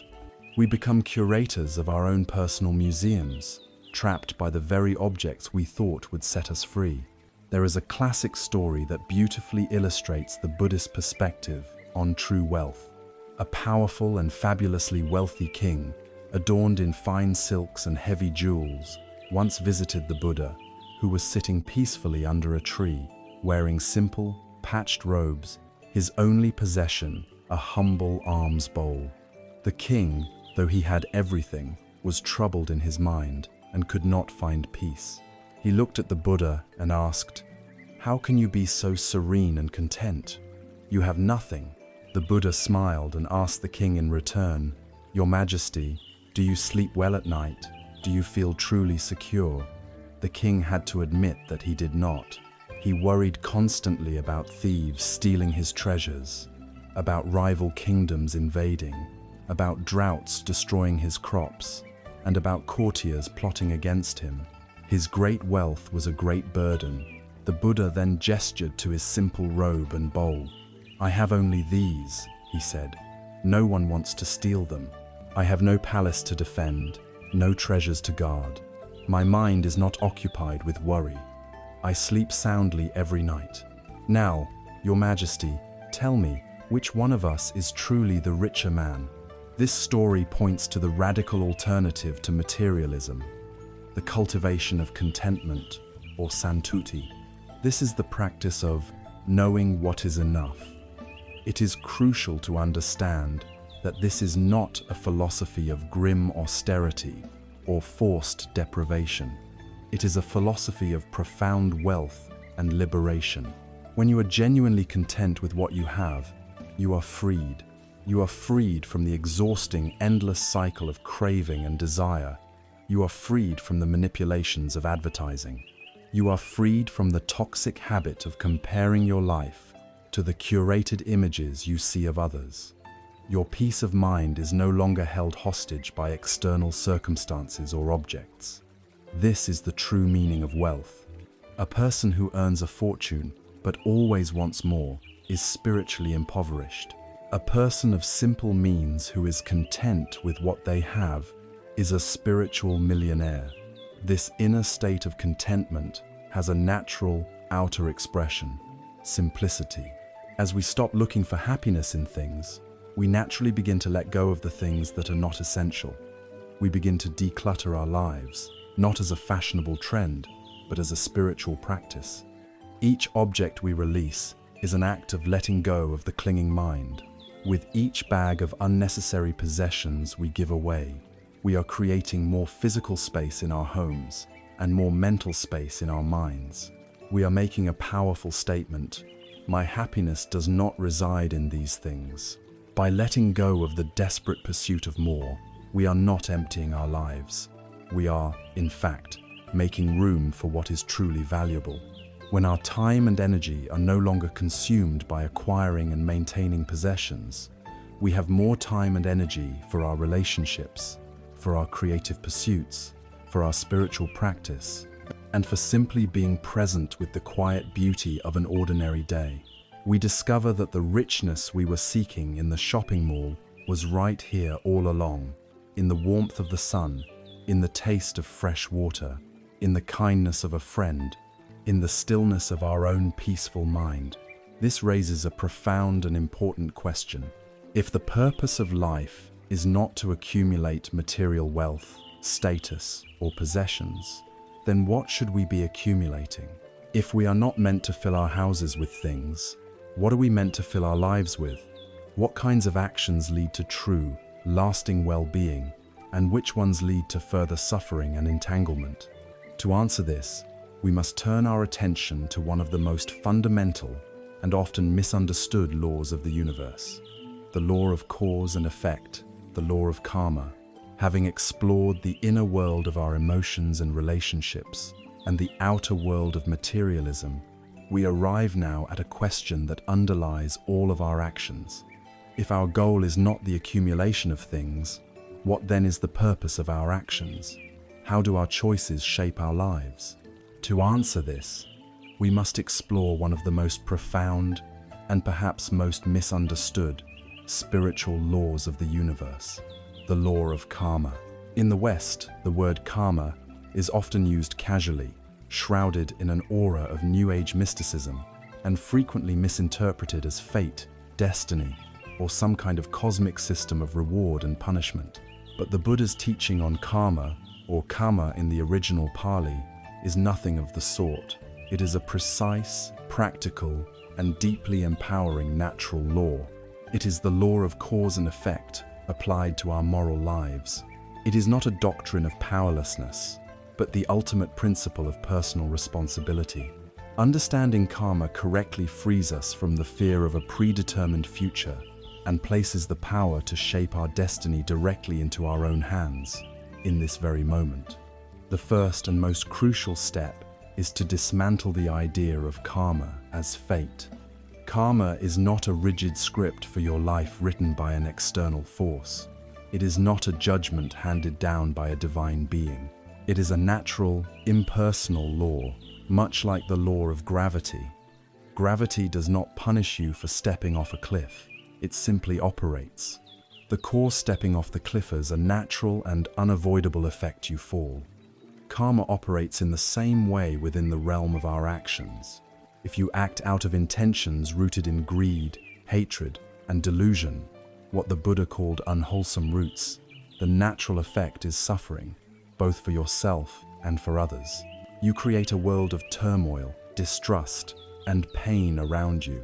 Conversely, if you act from intentions rooted in generosity, loving kindness, and wisdom, the wholesome roots, the natural effect is happiness and peace. You experience inner well-being, and you contribute to a world of harmony and trust. This is not a reward, it is a result. It is the natural harvest that grows from the seeds you have planted. This understanding shifts the focus away from a fearful obsession with what the universe might do to us, and toward a mindful awareness of what we are choosing to do in the universe. The Buddha's most radical and revolutionary insight into the law of karma was his emphasis on the power of intention, or cetana. He famously declared, "It is intention, O monks, that I call karma, for having intended, one acts through body, speech, and mind." This is a profound shift. It means that the moral weight of an action is determined not just by the outward act itself, but by the state of mind, the will, the volition that lies behind it. Imagine two people each giving $100 to a homeless person. Outwardly, the action is identical, but the first person gives the money reluctantly out of a desire to impress their friends who are watching. Their intention is rooted in ego and attachment to reputation. The second person gives the money silently, with a genuine, heartfelt wish for the homeless person to be warm and well-fed. Their intention is rooted in compassion. According to the law of karma, while the homeless person benefits in both cases, the inner results for the two givers will be vastly different. The first person strengthens their habit of ego clinging and seeking external validation. The second person strengthens their habit of compassion and generosity, creating the cause for future inner peace. This means that our minds are the primary field where karma is created. We can be sitting perfectly still in a chair, yet if our mind is consumed with thoughts of anger and revenge, we are planting unwholesome karmic seeds. If we are sitting in the same chair, cultivating thoughts of forgiveness and goodwill, we are planting wholesome seeds. This is why the inner work of mindfulness and compassion is not a passive retreat from the world, but the most active and potent way of shaping our reality. Our intentions are the genetic code of our future experiences. This understanding of karma is the ultimate antidote to being imprisoned by the past. Many people fear they are doomed because of bad karma from past mistakes. This fatalistic view is a deep misunderstanding. The most empowering and beautiful way to understand karma is through the metaphor of a farmer. The conditions of your life right now, your personality, your habits, your circumstances are the result of last season's harvest. This harvest grew from seeds you and others planted in the past. Perhaps it was a bountiful harvest, or perhaps there was a drought and the yield was poor. Regardless, you cannot change last year's harvest. It is done. A wise farmer does not spend their days weeping over a crop that has already failed. They accept the results, learn what they can, and turn their full attention to the present. This present moment is the field. It is the only place you have any power. The soil of your field has been conditioned by past harvests, it is true. Some of us may find our soil is rocky and difficult due to past neglect.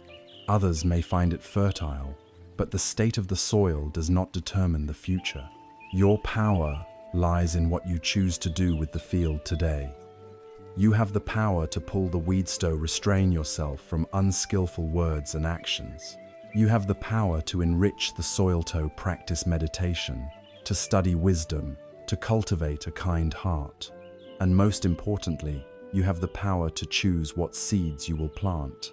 Every act of kindness, every word of encouragement, every thought of forgiveness is a wholesome seed planted in the field of the present.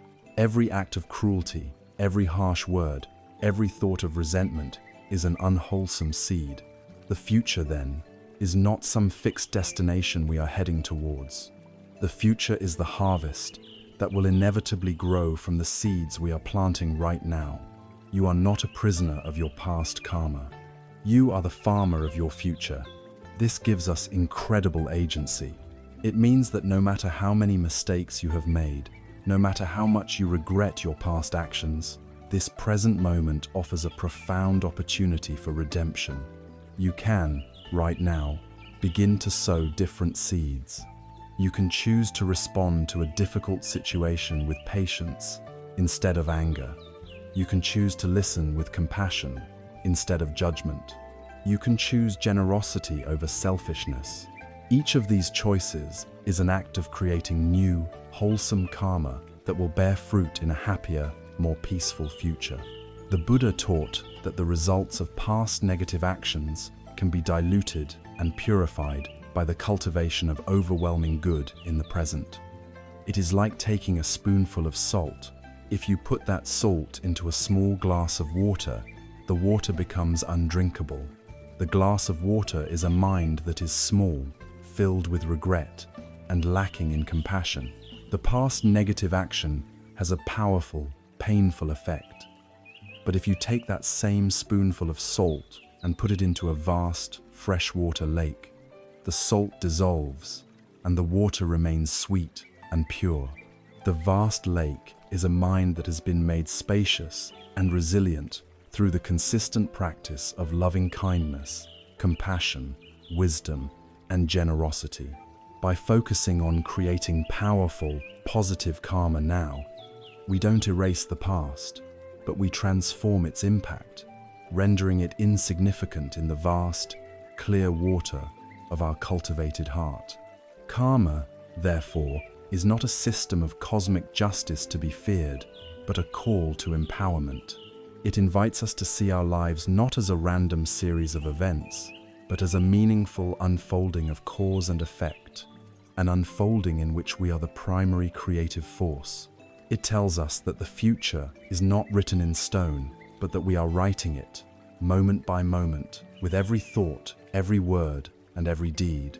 It is the ultimate motivation to live mindfully and compassionately, understanding that the happiness we seek for ourselves and for the world is a direct result of the seeds we choose to plant today.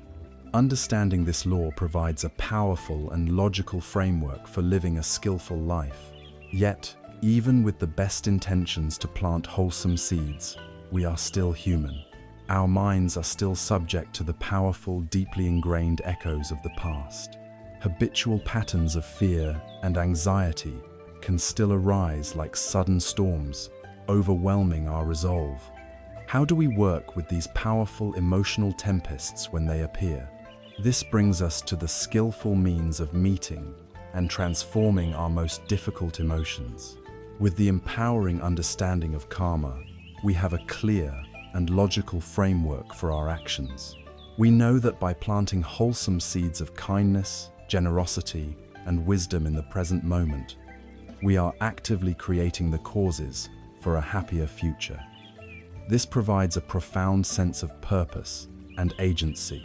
Yet, even with the best intentions, our inner world is not always a calm and orderly garden. The echoes of the past still reverberate. Deeply ingrained habits of mind, carved by old traumas and painful experiences, can arise like sudden storms, hijacking our ability to choose our response. The most powerful of these uninvited guests are fear and anxiety. They can paralyze us, flooding our system with a primal sense of threat and danger, often triggered by something that reminds us of a past hurt.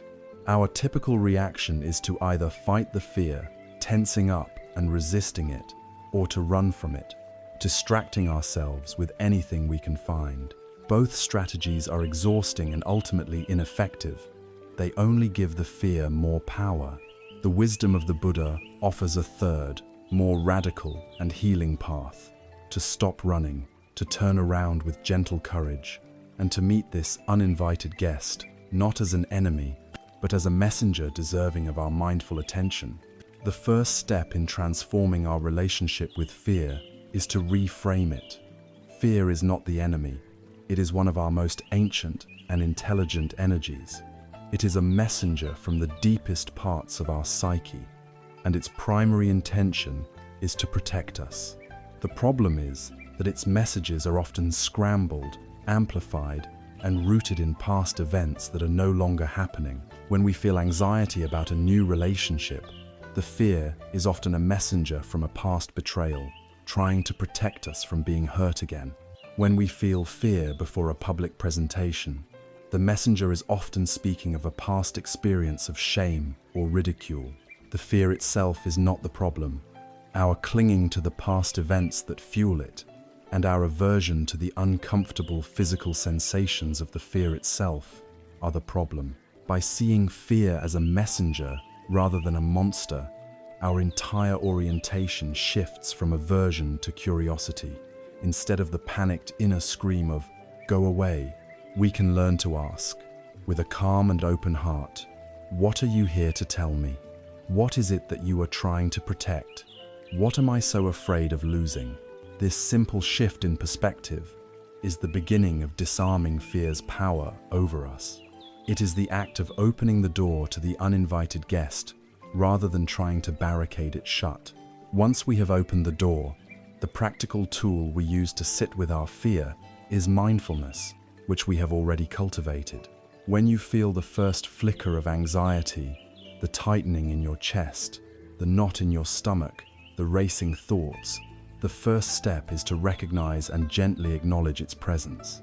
You can say to yourself, "Ah, fear is here. I feel its presence."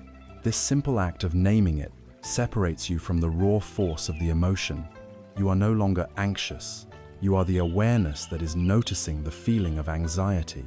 The next crucial step is to drop your attention out of the catastrophic stories that the mind is weaving and into the raw physical sensations of the fear in your body. Where does the fear live in you right now? Is it a hollowness in your belly, a vibration in your hands, a constriction in your throat, a shallowness in your breath? Anchor your attention on these physical sensations. Be a curious scientist of your own inner experience. Is the sensation sharp or dull? Is it moving or static? Is it hot or cold? Do not judge the sensations or wish for them to be different. Simply observe them as pure energy. Then begin to breathe with them. Imagine your breath could travel to that tight spot in your chest, gently surrounding it with space and air. Imagine your out-breath allowing the knot in your stomach to soften just a little. You are not trying to breathe the fear away. You are breathing into it. You are offering the steady, calming presence of your breath to the parts of you that are frightened. In this way, you are no longer resisting the energy of fear. You are holding it, cradling it in a spacious and kind awareness. The story of what you are afraid of may still be chattering away in the background, but your primary relationship is now with the raw energy of the emotion itself, and this drains the story of its fuel. The great Zen master Thich Nhat Hanh offers a beautiful and tender image for this practice. He teaches us to treat our difficult emotions as we would a crying baby. If a baby is crying, we do not get angry at it and shout at it to be quiet. We do not lock it in another room to get rid of the noise. That would be cruel and foolish. A wise mother or father would gently pick up the crying baby, hold it close, and cradle it tenderly. They would try to feel what the baby needs is. It hungry? Is it cold? Is it frightened? Thich Nhat Hanh suggests that when fear or anger arises in us, we should do the same. We should say, "Hello, my little fear. I see that you are there. I will not run from you. I will take good care of you." We metaphorically pick up our fear. We hold it with the tenderness of our mindful breathing, and we cradle it with our non-judgmental awareness. We invite it to sit with us, to have tea with us.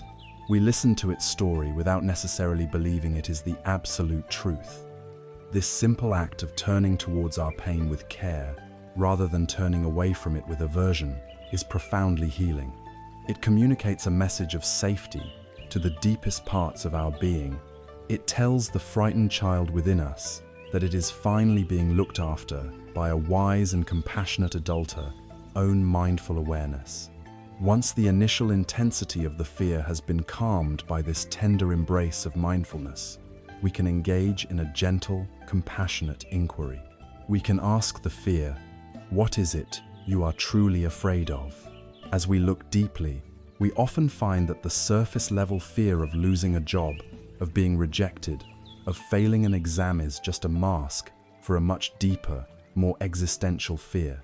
Often, it is the fear of not being in control. It is the fear of the unknown. It is the fear of experiencing the pain of loss. Ultimately, all of these are rooted in our resistance to the fundamental truth of Anicca, impermanence. We are afraid because we are clinging to things, outcomes, people, identities that are by their very nature unclingeable. This insight connects our emotional work directly back to our wisdom practice. Beyond just observing, we can also actively work to transform the energy of fear. We can practice a form of compassionate breathing.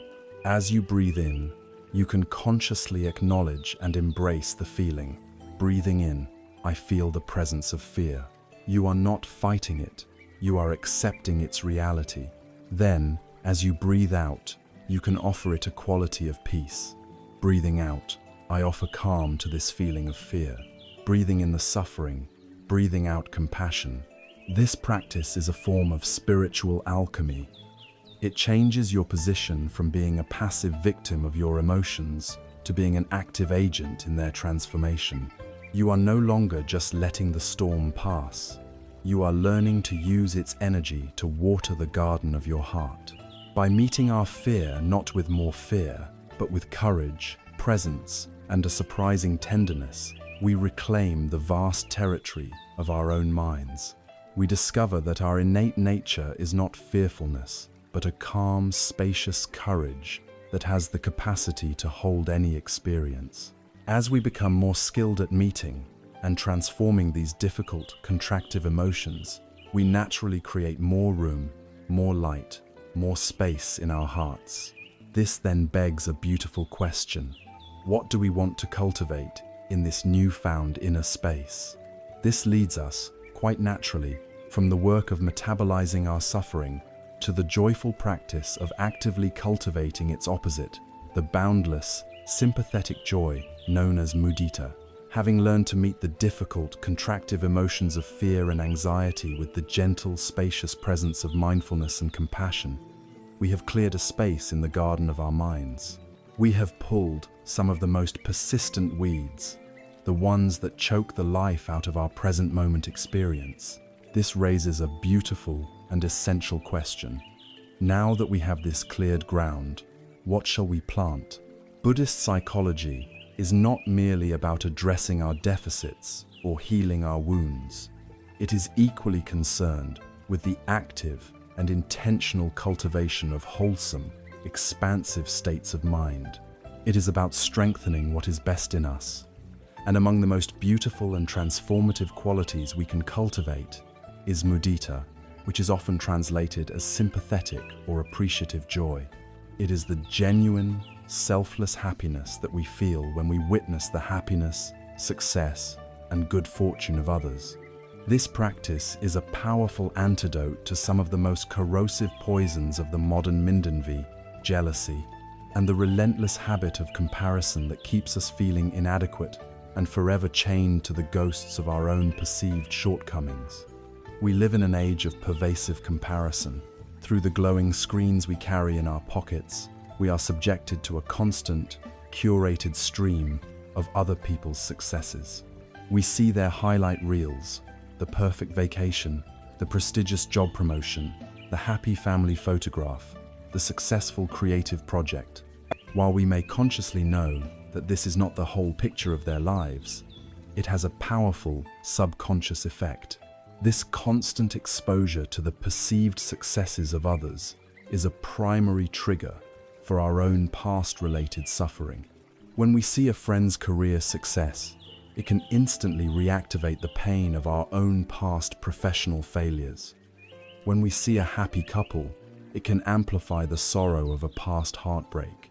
The voice of the inner critic, which we have met before, seizes this opportunity to whisper its toxic narrative. See, they have what you don't. They succeeded where you failed. There is something wrong with you. This gives rise to the painful states of envy and jealousy. Envy is the feeling of, I want what you have. It is rooted in a sense of lack. Jealousy is the feeling of, I am afraid you will take what I have, rooted in a sense of fear and insecurity. Both of these emotions are profoundly contractive. They shrink our hearts. They isolate us from others, and they chain us to a worldview of scarcity. The scarcity mindset tells us that there is a limited amount of happiness, success, and love in the world. And if someone else gets a piece of the pie, there is less left for us. This turns life into a grim competition, where another's good fortune feels like a personal loss. It is a state of deep and self-inflicted dukkha. Mudita is the radical and liberating antidote to this poison. It is the intentional practice of shattering the scarcity mindset and replacing it with a mindset of abundance. Mudita is the ability to celebrate the success of others as if it were our own. It is the recognition that joy is not a finite resource. It is generative. The happiness of another person does not diminish the happiness available to you. On the contrary, when you can learn to genuinely share in their joy, your own opportunities for experiencing happiness become infinite. You are no longer limited to the narrow confines of your own personal successes and failures. You can feel a surge of joy when a colleague gets a promotion, when an artist you admire creates a beautiful work, when you see strangers laughing in a park, when a neighboring country overcomes a difficult challenge. The entire world's happiness becomes a source of nourishment for your own heart. It is crucial to distinguish true mudita from what is called its near enemy. The near enemy is a state that looks similar but is subtly different. This could be a kind of vicarious excitement that is actually rooted in self-interest. For example, being happy your friend won the lottery because you hope they will share the money with you. True mudita is selfless. It is the pure, unadulterated delight in another's well-being, for their sake alone. A beautiful metaphor for this practice is the flame of a candle. Imagine a single candle burning brightly in a dark room. This is your own joy. Now, imagine 1,000 other unlit candles are brought into the room.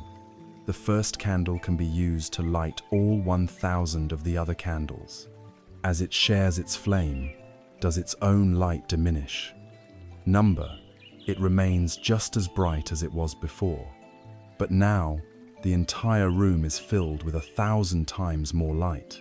The total amount of illumination has increased exponentially. This is the nature of joy. When you share in another's happiness, your own is not diminished in the slightest. In fact, by the very act of celebrating, you amplify the total amount of joy in the world and in your own heart.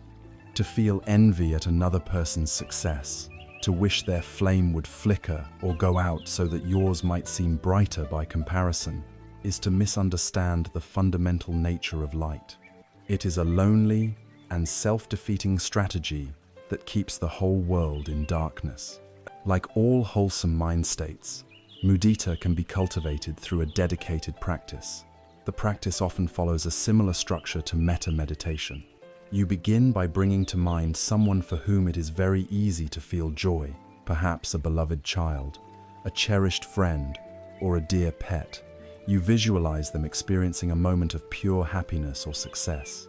Maybe you picture your child laughing uncontrollably, or your friend achieving a lifelong dream. As you hold this image in your mind, allow yourself to feel their joy in your own body. Let a smile come to your face.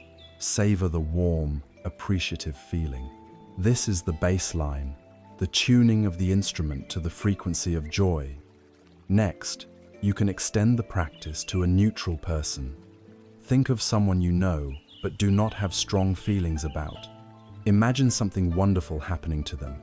Perhaps they win a small award, or they have a wonderful sunny day off with their family. See if you can generate a genuine feeling of happiness for them, a simple, good for them, I am happy that they are happy. This begins to stretch the muscle of mudita beyond your personal attachments. The most advanced and challenging stage of the practice is to try and cultivate mudita for someone whose success normally triggers your envy. This could be a professional rival, a sibling you have always felt in competition with, or even an ex-partner who seems to be thriving. This is difficult work, and it must be approached with great patience and self-compassion. The first step is to mindfully acknowledge the feelings of envy or resentment as they arise. Don't judge them, just notice them. Ah, envy is here. Then, gently try to shift your perspective. Acknowledge their hard work. Recognize their humanity and their own desire to be happy, which is the same as your own. See their success not as a personal threat, but simply as a manifestation of happiness in the world. Even if you can only generate a tiny flicker of genuine goodwill for them, a small thought of, may they enjoy their success, that is a monumental victory. You are actively rewiring a deep-seated habit of the ego. You are choosing freedom over the familiar prison of comparison. This practice directly dissolves the victim narrative that is so often tied to our past. When you can feel genuine joy for the success of another, it is impossible to simultaneously feel like a victim of life's injustices. You are no longer defined by what you lack in comparison to others. You are defined by your capacity to share in the abundance of joy that fills the world. Mudita, then, is a revolutionary practice. It is a declaration of emotional independence. It frees us from the exhausting and painful habit of social comparison and opens our hearts to a limitless source of well-being. It is the ultimate win-win situation, where the happiness of others becomes our own. We have now explored the cultivation of loving kindness for all beings, compassion for their suffering, and sympathetic joy for their happiness. These three beautiful states of heart create a profound sense of connection and warmth.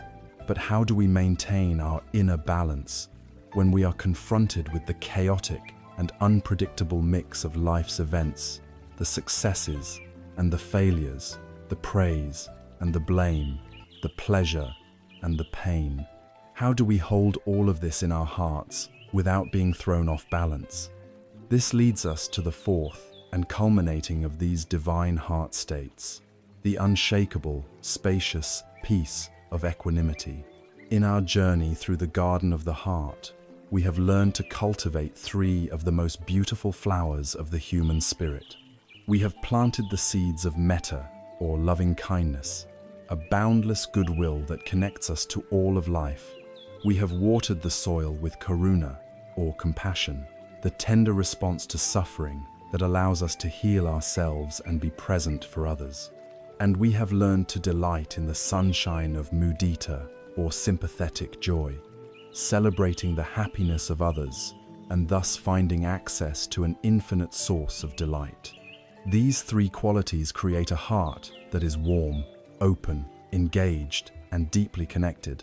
But these beautiful blossoms need a sturdy pot to grow in. Our loving heart needs a foundation of profound stability, lest it be overwhelmed by the very world it seeks to embrace. This foundation, this container, is the fourth and culminating of these divine abhodes, or Brahmaviharas. It is known as upekkha, or equanimity. It is the practice of developing a spacious, non-reactive, and unshakable balance in the face of all the ups and downs of life. And it is, perhaps, the ultimate expression of what it means to truly let go of the past. It is absolutely crucial to begin by understanding what equanimity is not. In the West, it is often confused with indifference, detachment, or a kind of cold, stoic aloofness. This is a complete misunderstanding. Indifference is a state of withdrawal, of not caring. It is a closing down of the heart. Equanimity, by contrast, is the fruit of a heart that is wide open, a heart so vast and caring that it is no longer thrown off balance by the changing tides of fortune. It is not about caring less, it is about seeing more clearly. It is a warm, engaged, and radiant peace, a stillness in the eye of the storm. It is the quiet confidence of a mind that has found a resting place beyond the sway of circumstance. This profound balance is developed by understanding and learning to navigate what the Buddha called the 8 worldly winds. Imagine your mind is a small ship sailing on the vast ocean of life. The winds are always blowing, and they always come in 4 pairs of opposites. The first pair is pleasure and pain. The wind of pleasure blows, and our ship frantically chases after it, desperate for more. Then the wind shifts, and the icy wind of pain begins to blow, and our ship turns and flees in terror. The next pair is gain and loss. The wind of material gain blows, we get a raise, we acquire a possession, and we sail happily in its wake. But then the wind of loss blows, we lose our job, our investment fails, and we are tossed about in despair. The third pair is praise and blame. The warm, gentle wind of praise fills our sails, and we feel inflated and important. But then the sharp, cutting wind of blame begins to howl, and we feel deflated and ashamed, often because it reminds us of a past failure. The final pair is fame and disrepute. This is the larger, social version of praise and blame. The wind of fame and a good reputation blows, and we feel secure and validated. But then the wind of scandal or disgrace blows, and we feel utterly destroyed. A mind without equanimity is a rudderless ship, completely at the mercy of these 8 winds, constantly blown about, exhausted by the chase and the flight, never finding a moment of true peace. To cultivate equanimity is to build a deep, heavy keel for your ship, and to learn to hold the rudder with a firm, steady hand. The winds still blow. Equanimity does not stop the weather of life, but the ship is no longer capsized by them. It can hold its course, steady and true, regardless of the direction of the wind. A beautiful and powerful metaphor for equanimity is that of a great mountain. Imagine an ancient, colossal mountain, its base rooted deep in the earth, its peak touching the sky. The mountain has endured for millennia, The brilliant, hot sun, like the wind of praise and pleasure, shines down upon it, but the mountain does not become arrogant or attached to the light. The fierce, driving rains and violent winds, like the winds of blame and pain, beat against its slopes, but the mountain is not shaken. It does not complain or resist. The gentle breezes of small joys caress its forests, and the heavy snows of loss and hardship cover its summit in a blanket of white. Through it all, the heat and the cold, the storms and the calm, the mountain simply is. It remains grounded, solid, majestically present. It holds all the changing weather of the world in its vast, silent embrace. To practice equanimity is to cultivate this mountain-like quality in our own heart. It is to find a stability so profound that we can experience the full range of life's joys and sorrows, its successes and failures, without being toppled over. This unshakable balance does not come from sheer willpower or by suppressing our feelings. It arises naturally from the deep-seeing wisdom of our practice. It is the fruit of understanding the other great truths we have explored. We develop equanimity towards praise and blame when we truly see the truth of Anicca, impermanence. Praise is just a fleeting sound, a temporary thought in someone else's mind. Blame is the same. They both arise and pass away. Why would we anchor our well-being to something so ephemeral and unstable? We develop equanimity towards gain and loss when we truly understand the truth of Anatta, no self. We see that there is no permanent, solid me who is the owner of the gains or the victim of the losses. Possessions come and go, but the spacious awareness that observes this process remains. By depersonalizing gain and loss, we rob them of their power to create elation or despair. We develop equanimity when we understand the law of karma. We know that true happiness comes not from gaining the world's praise, but from our own wholesome actions. And when we are met with blame or loss, we can meet it with understanding, recognizing it may be the ripening of our own past, unwholesome karma, an opportunity to learn and purify, rather than a personal injustice to be raged against. This is why equanimity is the opposite of indifference. An indifferent heart does not care, so it does not feel love, compassion, or joy. The heart of equanimity is full of metta, karuna, and mudita. It cares deeply. It wishes all beings to be happy. It feels the pain of the world. It celebrates the joy of the world. But because it is grounded in the wisdom of impermanence, no self, and karma, it is not knocked off balance. It can love without clinging. It can have compassion without being overwhelmed by despair. It can feel joy without becoming attached and fearful of its loss. Equanimity is the spacious, clear-eyed wisdom that holds the loving, engaged heart. Ultimately, equanimity is the lived embodiment of letting go. To be equanimous with blame is the final act of letting go of our past mistakes. To be equanimous with loss is the final act of letting go of our clinging to what is already gone. To be equanimous with praise is to let go of our desperate need for future validation. To be equanimous with pleasure and pain is to let go of our war with the present moment. It is the ability to meet every single experience, past, present, and future with an open, trusting, and peaceful heart. It is the deep, visceral understanding that our well-being does not depend on getting the 4 favorable wins and avoiding the 4 unfavorable ones. Our well-being depends only on the stability and peace of our own mind. We have now explored the 4 divine abodes, a complete and profound system for cultivating a healthy and liberated heart. Loving kindness as our fundamental orientation of connection, compassion as our response to pain, sympathetic joy as our response to happiness, and equanimity as the great, balancing foundation that holds it all. These are the 4 pillars that can support a life of profound peace and freedom. With our hearts fortified by these 4 boundless states, we now have the inner tools to navigate our journey with grace and resilience. But this raises a new and fundamental question. Now that we are better equipped for the journey, what is the purpose of the journey itself?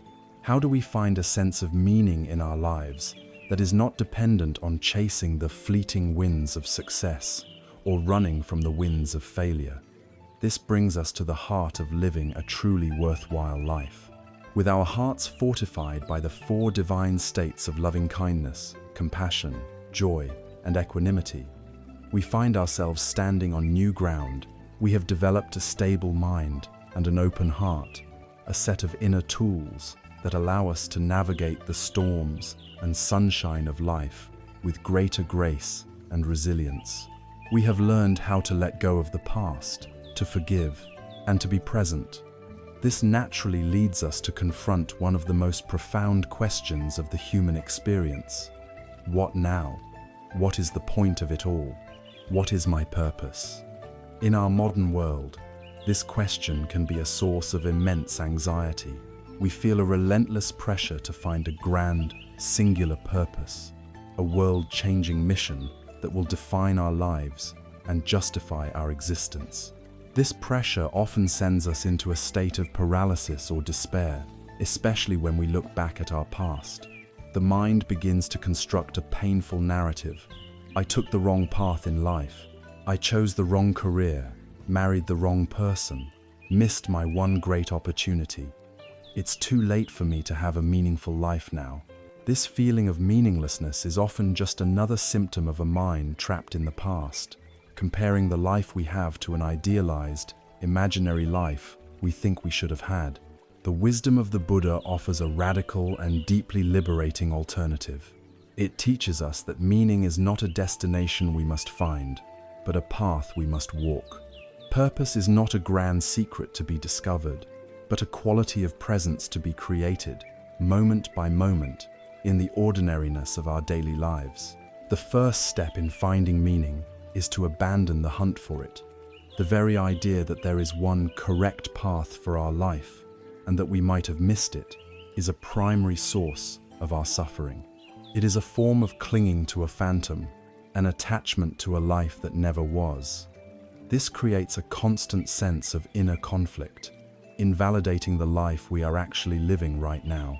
We look at our present circumstances, a job, our family, our daily routines, and we find them lacking when measured against the spectacular, imaginary purpose we feel we should be fulfilling. We tell ourselves, my life would have meaning if only I had become a doctor, an artist, an entrepreneur. If only I had not made that one mistake. This, if only, thinking is a cage. It drains the present moment of its vitality and potential for meaning.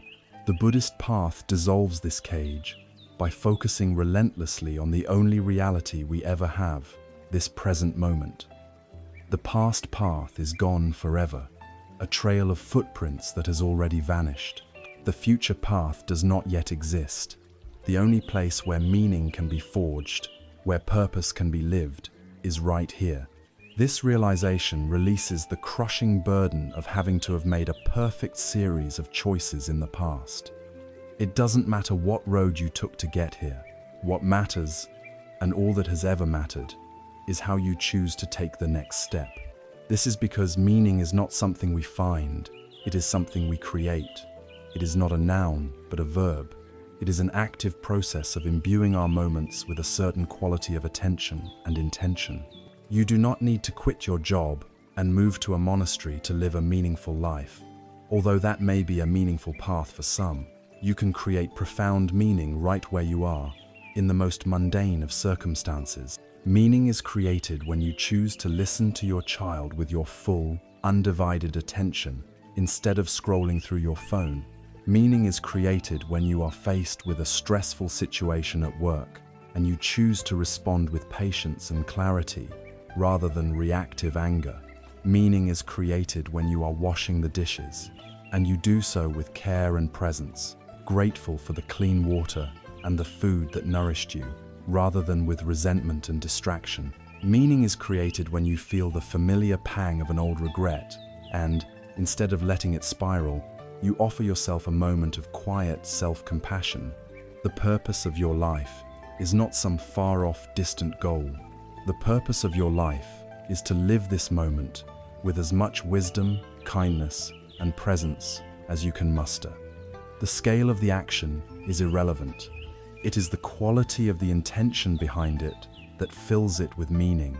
A street sweeper who mindfully cleans the street with the genuine intention of creating a safe and pleasant environment for their community is living a life of deeper purpose than a powerful CEO who is driven only by greed and ego.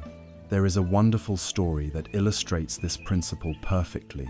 A young apprentice, marveling at the magnificent, lifelike statues his master carved from stone, asked him, "Master, what is your secret? How do you create these breathtaking masterpieces?" The master, without looking up from his work, replied, "I do not think about the masterpiece. The masterpiece is a ghost that lives in the future. To think of it is to become anxious and clumsy." He paused, and the only sound was the gentle tap, tap, tap of his chisel against the stone. "I only pay attention to this," he continued. "This single strike of the chisel. I pay attention to the angle of the blade. I pay attention to the pressure of my hand. I listen to the sound it makes as it meets the stone. I feel the way the stone yields. My entire universe, my entire purpose is to make this one single strike as perfect, as mindful, and as full of care as possible." He looked at the apprentice. "The magnificent statue is not something I create all at once. It is simply the accumulated result of thousands of small, mindful moments, thousands of well-placed strikes. You take care of the moments, and the masterpiece takes care of itself.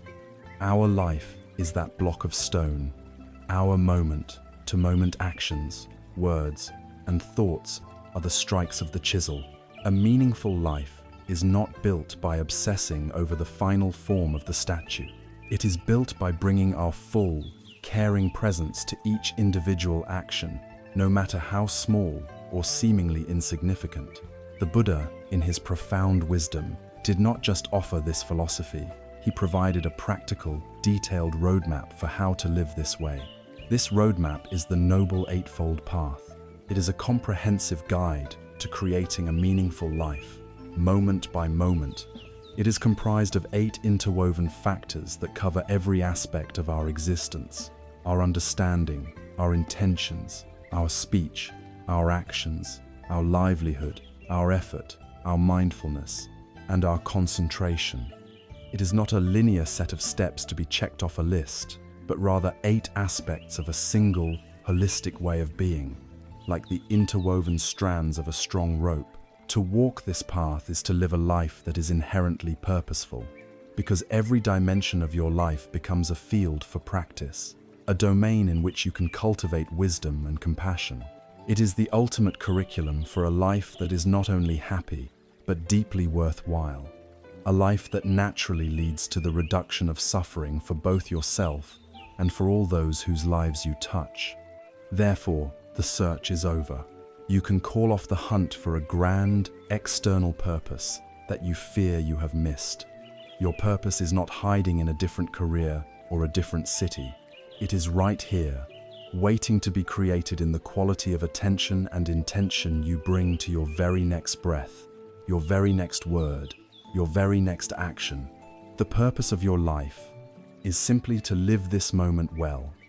The Noble Eightfold Path is the practical guide that shows us how.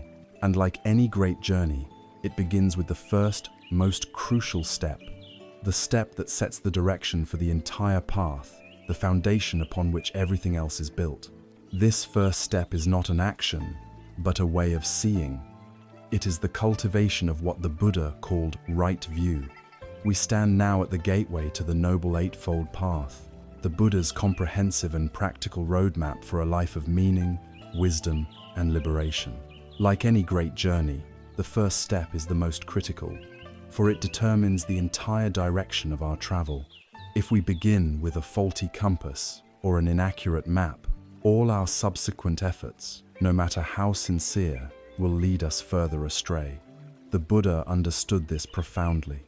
That is why the very first factor on this path is not an action we must perform or a rule we must follow, but a way of seeing, a fundamental shift in our perception. This is samaditthi, or right view. Right view is the clear lens, the accurate map, the true compass that allows us to see the nature of reality as it truly is, not as we wish it to be or fear it might be.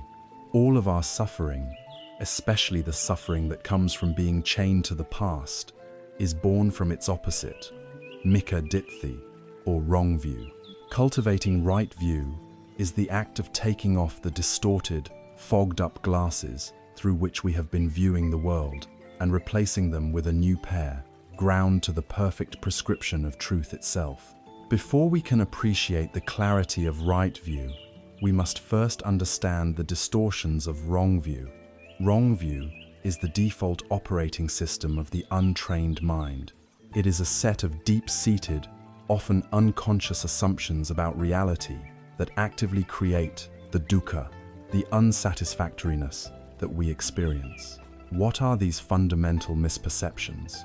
We see things that are inherently impermanent, like our bodies, our relationships, our youth, and our possessions, and we believe them to be stable and reliable sources of security.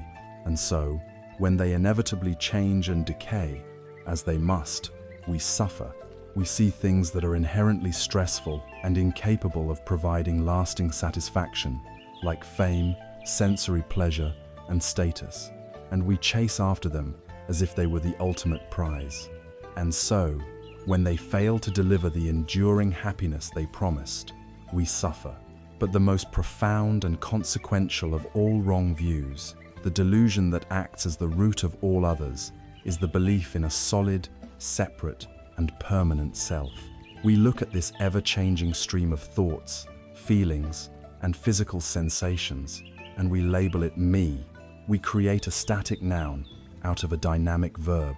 It is this phantom self that we believe is the protagonist of our life story.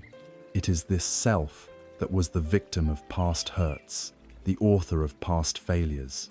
It is this self that needs to be defended, needs to be gratified, needs to prove its worth. And it is our desperate, lifelong attempt to protect and please this imaginary solid self that fuels all our clinging, all our aversion, and all our obsession with the past. There is a classic Buddhist parable that perfectly illustrates how wrong view creates suffering and how right view dissolves it. Imagine a person walking at dusk who enters a dark, unfamiliar room. As their eyes adjust, they see on the floor a coiled shape. Their mind, conditioned for survival, instantly perceives this shape as a venomous snake. What happens next? Their heart begins to pound.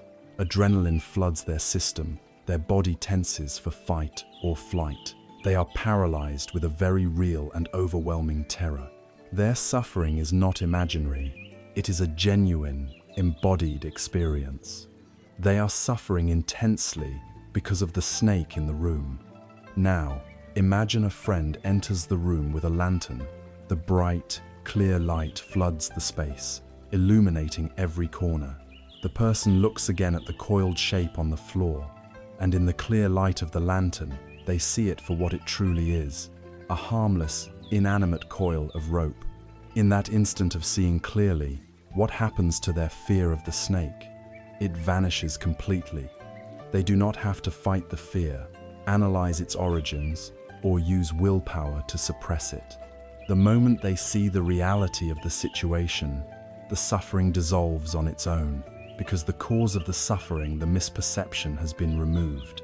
In this story, we are the person in the dark room. The darkness is our ordinary state of ignorance, our wrong view. The rope is reality, in its true nature impermanent, interconnected, and without a solid self. The snake is the world as we misperceive it, a world of solid threats and permanent entities, especially a solid me that needs to be protected. Our clinging to the past, our anxieties, our regrets, these are the very real terror we feel in response to this phantom snake. Right view is the lantern. It is the dawning of a wisdom that illuminates the scene, revealing the rope for what it is. It does not battle the suffering directly. It removes the cause of the suffering, which is the illusion itself. So what precisely is right view?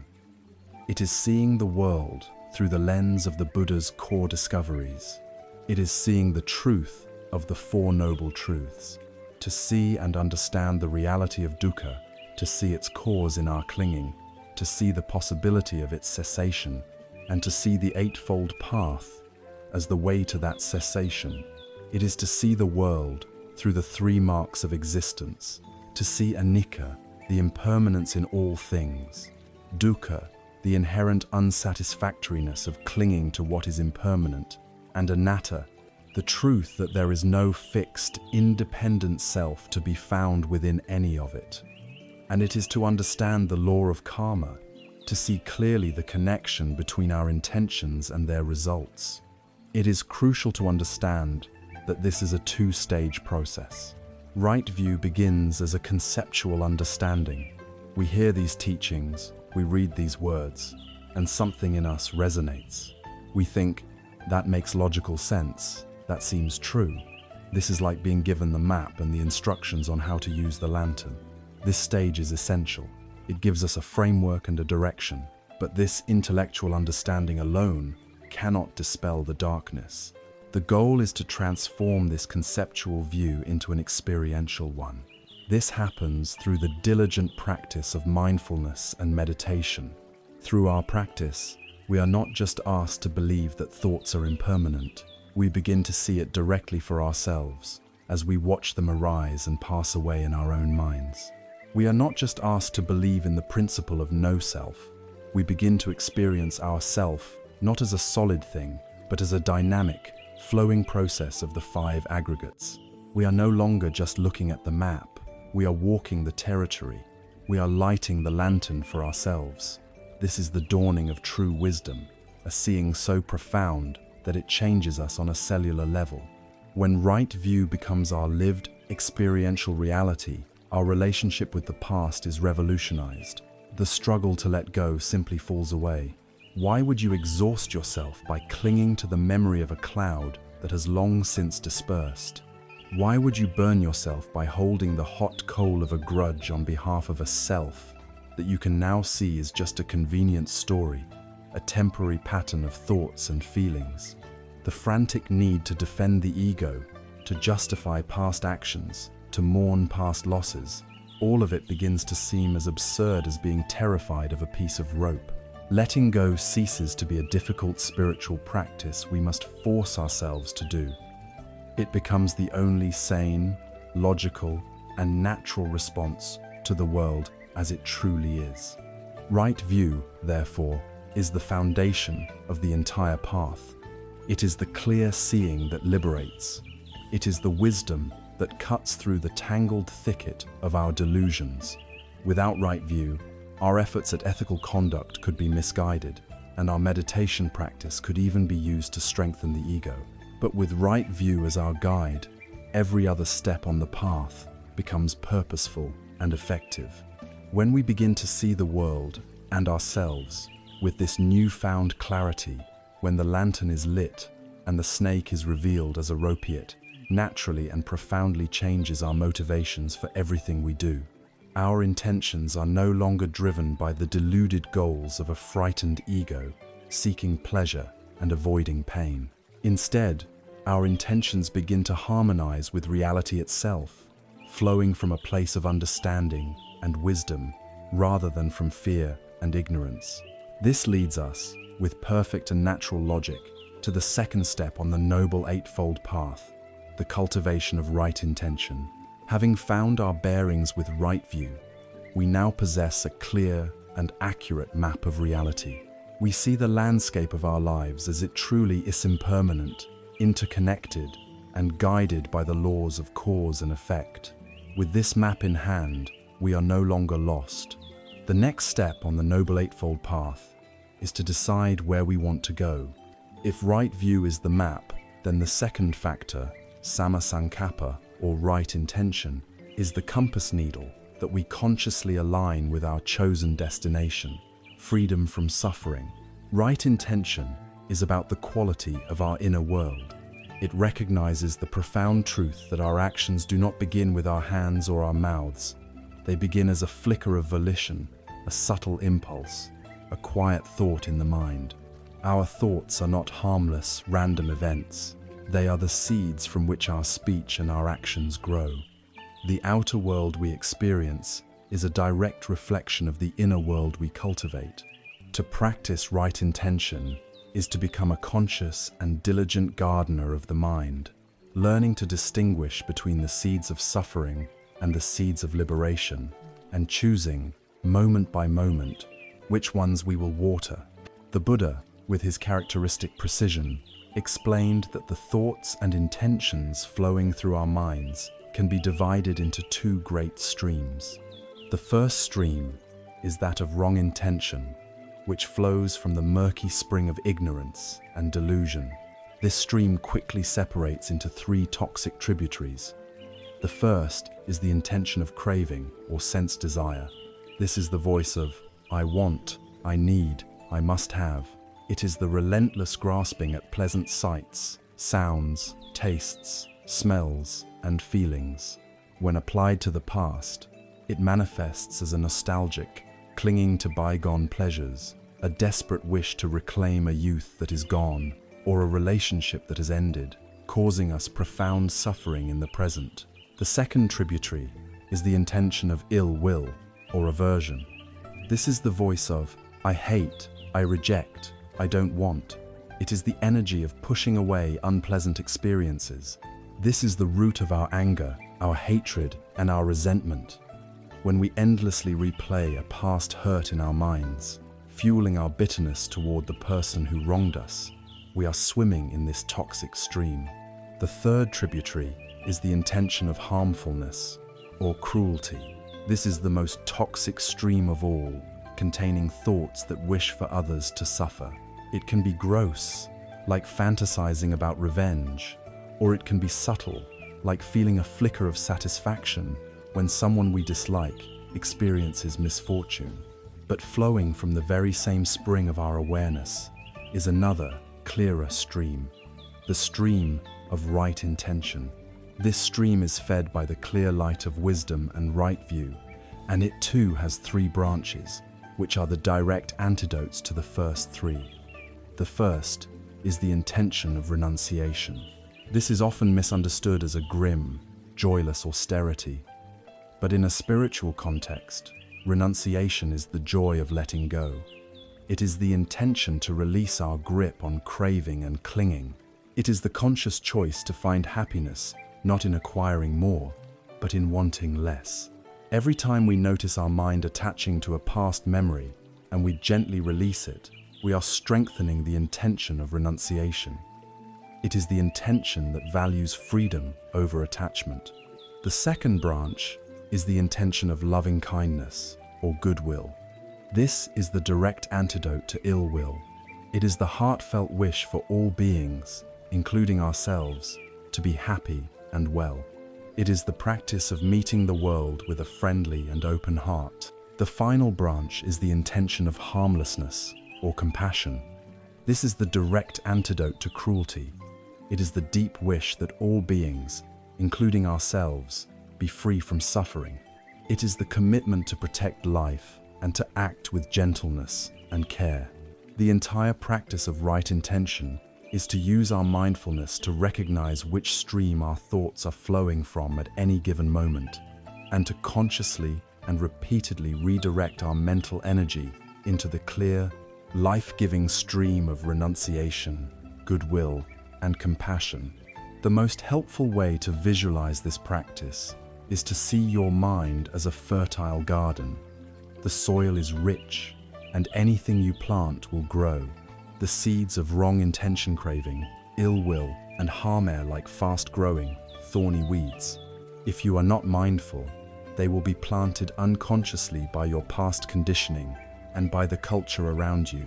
If left untended, they will quickly overrun the entire garden, choking out all light and beauty, leaving you with a tangled, painful mess. A mind that is constantly ruminating on a past regret is a garden choked with the weeds of craving for a different past. A mind holding a grudge is a garden overrun with the thorns of ill will. The seeds of right intention letting go, kindness, and compassion are, like the precious seeds of beautiful flowers or nourishing vegetables. They require conscious effort to plant and cultivate. We are the gardener. Mindfulness is the skill that allows us to look at a tiny sprout and distinguish a weed from a flower. Right intention is the active work of gardening. It is the choice to pull up the weed of a resentful thought the moment we recognize it. It is the choice to consciously plant a seed of forgiveness in its place. It is the choice to water the flower of a kind thought with our attention. This is not a battle to be won. It is a gentle, patient, and continuous process of tending. We will never have a perfectly weed-free garden, as new seeds are always blowing in on the wind. But a dedicated gardener can cultivate a space that is overwhelmingly beautiful, vibrant, and fruitful. Let us look more closely at how to cultivate these three wholesome intentions. The intention of renunciation is practiced every time we choose simplicity over complexity, contentment over craving. It's the inner no thank you to the mind's endless suggestions for what we need to be happy. When the mind says, "Let's replay that argument from 10 years ago one more time," the intention of renunciation says, "No, thank you. I choose the peace of the present moment." When the mind says, "You must acquire that new thing to feel good about yourself," the intention of renunciation says, "No, thank you. I will find contentment right here without it." It is the cultivation of an inner wealth that is not dependent on outer things. The intention of loving kindness is practiced when we actively counter the habits of anger and judgment. When someone cuts us off in traffic and the immediate thought is one of anger, we can notice that. Then we can consciously introduce a different intention. That person may be rushing to an emergency. They may be lost in their own suffering. May they be safe. May they be well. We are not condoning their reckless driving. We are refusing to allow their actions to plant the seed of hatred in our own heart. We are protecting our own garden. This is especially powerful for working with the past. When the memory of someone who hurt you arises, and the habitual thought of bitterness comes with it, we can consciously pivot to metta. You caused me pain, and that pain was real. But I will no longer water the seed of hatred in my own heart. I wish for you to be free from the suffering that causes you to harm others. May you be happy. This is an act of profound self-liberation. The intention of harmlessness, or compassion, is the commitment to be a sanctuary of safety in the world, starting with ourselves. It means abandoning the subtle cruelty of our own inner critic. When we make a mistake and the mind begins its tirade, "You are so stupid, you always fail," the intention of harmlessness intervenes. It says, "Number, I will not cause harm, even to myself. This was a mistake. It was a moment of suffering. I will meet this suffering with compassion, not with violence." It extends to all our interactions. It's the choice not to pass on a piece of harmful gossip, not to use words as weapons, not to find pleasure in the misfortune of others. It is the deep, abiding intention to be a force for healing, not for harm. Right intention, then, is the rudder of our spiritual life. Right view points us toward the North Star of liberation, and right intention is what keeps the ship of our life steadily aimed in that direction. It is the bridge that connects our inner world of wisdom to our outer world of action. It ensures that the energy of our life is flowing toward freedom, not toward greater entanglement. When our mind is consistently oriented in this wholesome direction, when our deepest intentions are rooted in letting go, in universal friendliness, and in gentle compassion, this inner purity naturally begins to overflow. It seeks an outlet, and the first, most immediate, and most powerful way our inner world shapes our outer world is through the words we choose to speak. A heart filled with right intention cannot easily produce a toxic or harmful word. This leads us, with perfect grace, to the third factor of the Noble Eightfold Path, the transformative practice of right speech. Flowing naturally from the clear spring of right intention is the river of our speech. Our minds, once oriented toward the wholesome goals of letting go, kindness, and compassion, will inevitably seek to express this new orientation. And the most frequent, powerful, and immediate way we shape our world and reveal our inner state is through the words we use. Words are not mere sounds, they are potent forces. Words can start wars, and words can heal them. They can build towering bridges of connection or dig deep chasms of division. A single cruel word can echo in a person's mind for a lifetime, a ghost that haunts their sense of self-worth. A single kind word can be a ray of light in a person's darkest hour, a memory they return to for strength for years to come. Recognizing this immense power, the Buddha included samavaka, or right speech, as the third essential factor of the path. It is the practice of consciously and skillfully wielding the force of our words, transforming them from unconscious weapons that reinforce the past into mindful instruments of present moment healing, for both ourselves and for others. For those of us working to let go of the past, the first and most relevant practice of right speech is to simply stop retelling the old stories of our suffering. We have a powerful tendency as human beings to create and solidify our identity through narrative. When we have been wronged or when we have failed, we often fall into a compulsive loop of storytelling. We tell our friends, our family, our partners and, sometimes even strangers, the detailed account of our grievance or our regret. We speak of how we were victimized, how life was unfair, how we were betrayed. On one level, sharing our pain to seek comfort and connection is a healthy human need. But right speech asks us to look honestly at our intention. Are we sharing to heal, or are we sharing to reinforce? More often than not, this constant retelling is a form of rumination. Every time we speak the story, we are not just recalling a memory, we are reactivating its entire neurological and emotional circuit. We feel the anger, the shame, the sadness all over again.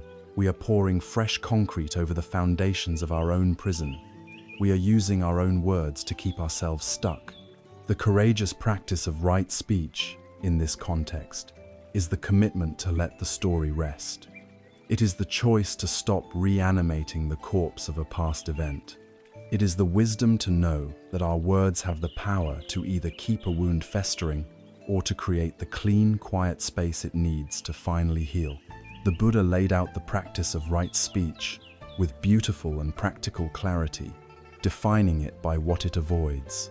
He described 4 types of harmful speech to abstain from, creating 4 gates through which our words must pass before they enter the world.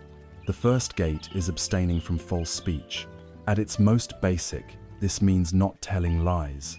It is a commitment to truthfulness, which builds a foundation of trust in our relationships and a powerful sense of personal integrity. When our words align with reality, our mind becomes clear and uncluttered by the need to remember a web of deception. This is the bedrock of all wholesome communication. The second gate is abstaining from slanderous or divisive speech. This is the speech of gossip. It is using words to set one person against another, to whisper criticisms behind someone's back, to create discord and disharmony. We often engage in gossip because it creates a false, temporary sense of intimacy and superiority with the person we are talking to, a sense of being in the know. But it is a toxic intimacy built on the foundation of tearing someone else down. The practice of right speech is to become a firewall for gossip. When you hear a divisive rumor, you make the conscious choice to let it stop with you. You refuse to pass it on. Instead, you make an effort to speak in ways that encourage harmony and understanding. If you speak of others, you focus on their good qualities, or you seek to explain their actions with compassion. You use your words to build bridges, not to dig trenches between people. The third gate is abstaining from harsh speech. This includes obvious things like shouting, insulting, and cursing at others. But it is also more subtle. Harsh speech can be cloaked in a polite tone. It can be the cutting sarcasm that demeans, the passive-aggressive comment that implies blame, or the condescending tone that belittles. The practice here is to bring a quality of gentleness to our communication. It is to choose our words with care, to speak with a tone that is kind and respectful, even when we are disagreeing or expressing a difficult truth. It is the intention to communicate in a way that allows the other person to actually hear us, rather than immediately becoming defensive. Gentle speech is a balm that soothes, while harsh speech is an acid that burns. The fourth and final gate is abstaining from idle chatter. This is speech that is aimless, pointless, and devoid of purpose. It is the endless commentary on trivial matters, the filler that we use to avoid the silence. While some light social talk is a necessary part of human connection, a great deal of our speech is simply noise that wastes our precious time and mental energy. It clutters our own minds and the minds of others. The practice of right speech encourages us to value our words, to use them with intention. Before speaking, we can ask ourselves, is what I am about to say useful? Is it helpful? Is it truly necessary? This leads naturally to the profound wisdom of what is sometimes called the fifth aspect of right speech, noble silence. Sometimes, the most skillful, compassionate, and wise speech is no speech at all. When we are feeling angry or agitated, when we don't have all the facts, or when we simply have nothing useful or kind to add to a conversation, noble silence is our greatest ally. It is not an awkward, empty silence. It is a rich, full, and intelligent silence. It is a space where we can allow our emotions to cool, our wisdom to arise, and our right intention to become clear. It prevents us from creating negative karma and from saying things we will later regret. The Buddha himself provided the ultimate filter for our speech. It is said that he would only speak if his words could pass a five-fold test. He would ask himself, is what I am about to say true? Is it beneficial? Is it spoken with a heart of loving kindness? Is it endearing or pleasant to hear? And is this the right time to say it? Notice the nuance here. Even if something was true and beneficial, if the timing was wrong, or if it couldn't be said with kindness, he would remain silent. This is a masterful checklist we can use in our own lives, a series of gates that can save us and others from immense suffering.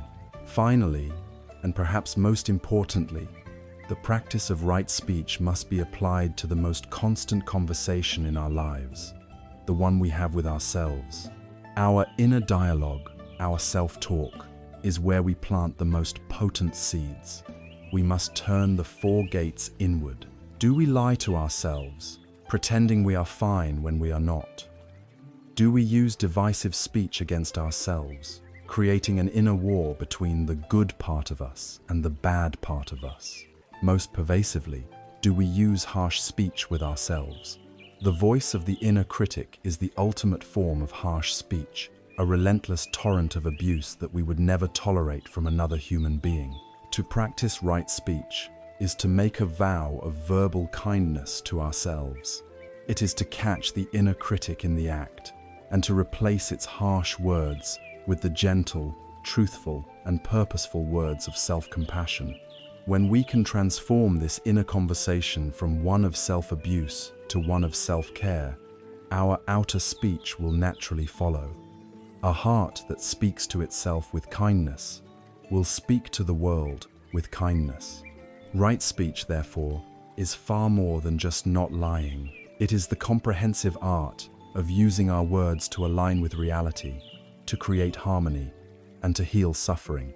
It is the tangible, audible expression of a mind guided by right view and a heart motivated by right intention.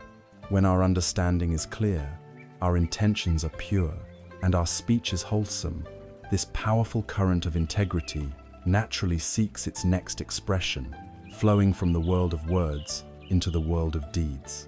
This leads us directly to the next steps on the path, the practice of right action and right livelihood. As the purity of our right intention flows outward, it first transforms our speech, and then, with unstoppable momentum, it seeks its fullest expression in the world of deeds. Our physical actions are the final, tangible manifestation of our inner state. They are the footprints we leave in the sand of time, the ultimate evidence of the path we have chosen to walk. The Noble Eightfold Path recognizes this profound connection between the inner and the outer by placing right action, or sammakamanta, as the fourth pillar of its structure. Flowing directly from this is the fifth pillar, right livelihood, or samma ajiva, which extends these ethical principles into the domain where we spend the majority of our waking lives, our work. Together, these two factors guide us in creating a life of absolute integrity, a life where our deepest values and our daily behaviors are in perfect harmony. They are the practices that ensure our journey through this world is a source of peace, not harm, and they offer us the most powerful way to actively atone for the mistakes of our past. Right action is guided by a deep and abiding commitment to the principle of harmlessness.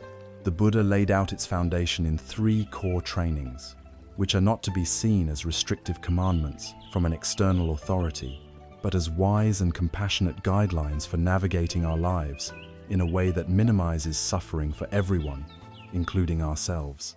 The first is to abstain from taking life. On its most basic level, this is a commitment not to kill other human beings, but its spirit extends much further. It is a cultivation of a profound reverence for all life. It invites us to look at our relationship with the animal kingdom, to question our support for industries that thrive on cruelty, and to abandon the killer instinct in our own hearts, the violent, aggressive thoughts that can lead to harmful actions. It is the practice of being a protector, not a destroyer. The second training is to abstain from taking what is not given. This is, of course, a training to refrain from stealing the physical property of others. But in our complex modern world, its meaning deepens. It means abstaining from all forms of exploitation, not taking advantage of others' ignorance in business deals, not taking credit for someone else's work, not wasting our employer's time, not pirating the creative work of artists. It is a practice of radical honesty and a deep respect for the efforts and ownership of others. It builds a world based on trust rather than on suspicion. The third training is to abstain from sexual misconduct. This is not a puritanical rejection of sexuality, but a commitment to ensure our sexual energy is expressed in ways that are not harmful. It means avoiding any act that involves coercion, exploitation, or deception. It is a vow to honor our commitments, to be honest with our partners, and to never use another person merely as an object for our own gratification. It is the practice of bringing kindness, mutual consent, and profound respect into our most intimate relationships. When we commit to living by these 3 principles of right action, something remarkable happens. We begin to experience a deep sense of inner peace and blamelessness. Our minds are no longer agitated by guilt over past actions, shame for having caused harm, or fear of being discovered. This clear conscience is not a small thing. It is an essential prerequisite for developing the deeper states of peace and concentration that our practice aims for. Furthermore, for those of us haunted by past actions we regret, dedicating our present actions to these principles is the most potent form of healing. You cannot change a past harmful act, but you can, with every present action, create a powerful countercurrent of goodness, dedicating your life now to being a force for safety, honesty, and respect. This is the truest way to make amends. This seamless integrity must then extend into our professional lives. For most of us, Our livelihood consumes the largest portion of our time and energy. It is impossible to live a truly integrated spiritual life if we must hang our values at the door every time we go to work. Right livelihood is the practice of healing this split, of transforming our work from a source of stress and ethical compromise into a field for our practice. The Buddha was very specific about certain professions that were to be avoided because they inherently cause harm and increase suffering in the world. These included being a dealer in weapons, a dealer in living beings, which would include slavery and human trafficking, a butcher, or raising animals for slaughter, and a dealer in intoxicants or poisons that cloud the mind. In our modern world, we can reflect on the spirit of these prohibitions. Does my work contribute directly to violence? Does it profit from the addictions of others, such as gambling or predatory lending? Does my work require me to lie or deceive people, as in some forms of advertising or sales? Does it contribute to the destruction of our planet's precious ecosystems? These can be challenging and uncomfortable questions, but they are essential if we wish to live a life of true integrity. However, right livelihood is not just about choosing the right profession. It is equally about bringing the right intention and conduct to the profession we have. You can be a doctor with a wrong livelihood if your only motivation is greed. You can be a janitor with a right livelihood if your motivation is to create a clean and healing space for others. The how is just as important as the what. We practice right livelihood when we are honest with our clients, fair to our competitors, and respectful to our colleagues. We practice it when we perform our duties with diligence and care, taking pride in a job well done.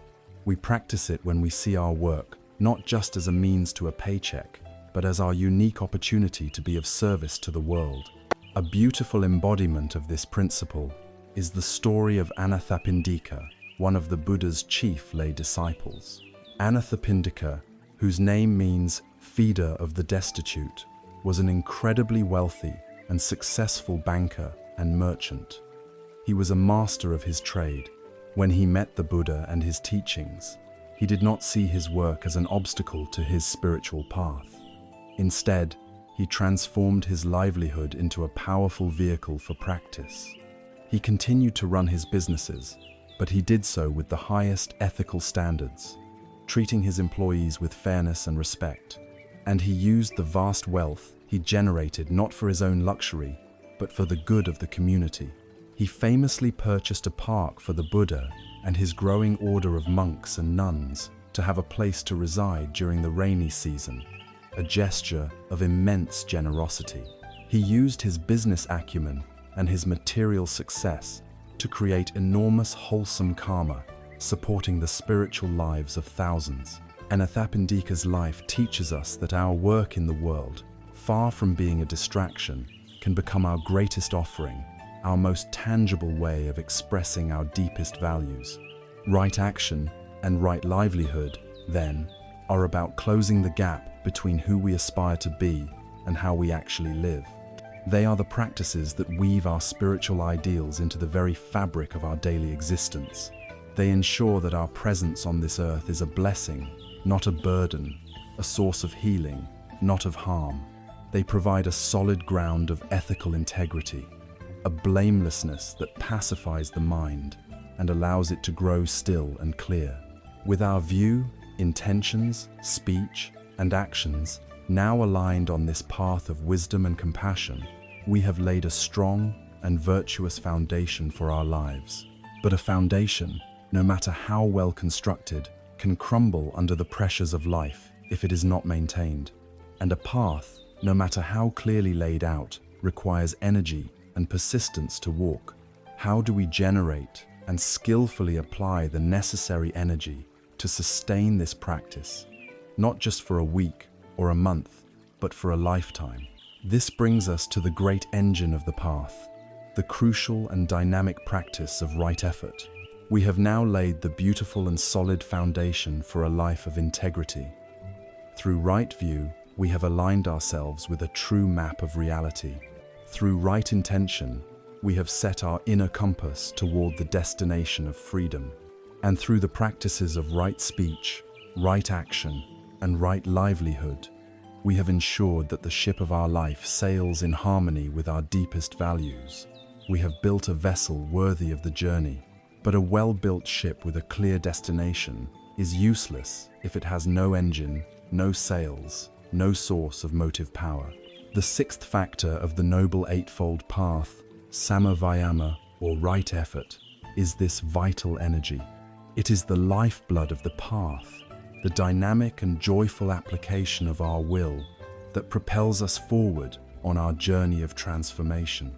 It is crucial, however, to understand that the word effort in this context can be misleading. It does not mean a tense, stressful, white-knuckled striving. It is not about gritting our teeth and forcing ourselves into a state of peace. That would be wrong effort, which only creates more tension and suffering. Right effort is skillful, balanced, and imbued with a sense of gentle persistence. It is the middle way of energy, the key to sustaining our practice for a lifetime.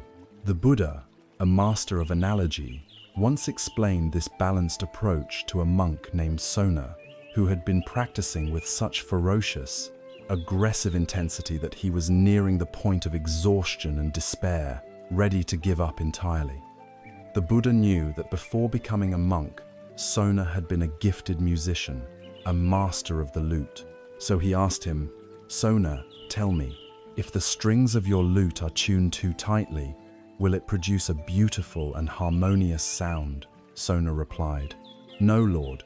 A string that is too tight will be sharp and discordant, and it will easily break." The Buddha then asked, "And if the string is tuned too loosely, will it produce a beautiful sound?" Sona answered, "No, Lord. A string that is too loose will be dull and produce no clear note at all." Finally, the Buddha asked, "But if the string is tuned just right, not too tight and not too loose, well balanced and even, will it not then produce a beautiful and melodious sound?" "Yes, Lord," Sona said. The Buddha then delivered the teaching, "So it is, Sona, with spiritual practice. If your effort is too strained and tense, it leads to restlessness and agitation. If your effort is too slack and lazy, it leads to indolence and torpor. But if your effort is well tuned, steady, and balanced, it leads to liberation." This is the very heart of right effort. It is a practice of tuning the instrument of our mind, applying just the right amount of energy to create a life of harmony and peace. So, what does this skillful, well-tuned effort actually look like in practice? The Buddha laid it out in a brilliant and comprehensive four-part framework, a kind of ongoing job description for the conscious gardener of the mind. These are the four great efforts. The first is the effort to prevent unwholesome states from arising. This is proactive wisdom. It is the effort of guarding the doors of our senses. We know from past experience what our triggers are. If spending hours scrolling through social media always leads to feelings of envy and inadequacy, the effort to prevent means mindfully choosing to limit that activity. If engaging in conversations about politics with a certain relative always ends in anger, the effort to prevent means skillfully choosing to steer the conversation to safer topics. In the context of our past, this is the effort to recognize the very first spark of a negative thought loop before it catches fire. It's seeing the first wisp of a regretful memory and choosing right then not to feed it with our attention. This is the wise farmer who pulls the weed seeds from his pocket before they even touch the soil. The second great effort is to abandon unwholesome states that have already arisen. Despite our best preventive efforts, we are human. The weeds will sprout. A wave of anger will arise. A deep sadness will surface, or we will find ourselves lost in a full-blown, obsessive rumination about the past. The effort to abandon does not mean violently suppressing or repressing the feeling, which only gives it more strength. It means skillfully withdrawing our energy from it. We use our mindfulness to recognize, anger is here. We feel it in the body, and then we make a gentle but firm choice not to feed it. We don't add more angry thoughts to the fire. We don't rehearse the angry speech we want to make. We gently redirect our attention back to the breath or to a neutral object. We are not fighting the weed. We are simply cutting off its supply of water and sunlight, allowing it to wither on its own. The third great effort is the flip side, to cultivate wholesome states that have not yet arisen. This is the joyful, proactive work of planting the good seeds. We do not just passively wait for feelings of kindness, joy, or concentration to appear. We understand that they are skills to be developed. This is the effort it takes to sit down and practice metta-meditation, even when we don't feel particularly loving. It is the effort to deliberately bring to mind things we are grateful for when we are feeling down. It is the effort to practice self-compassion when our habit is to criticize ourselves.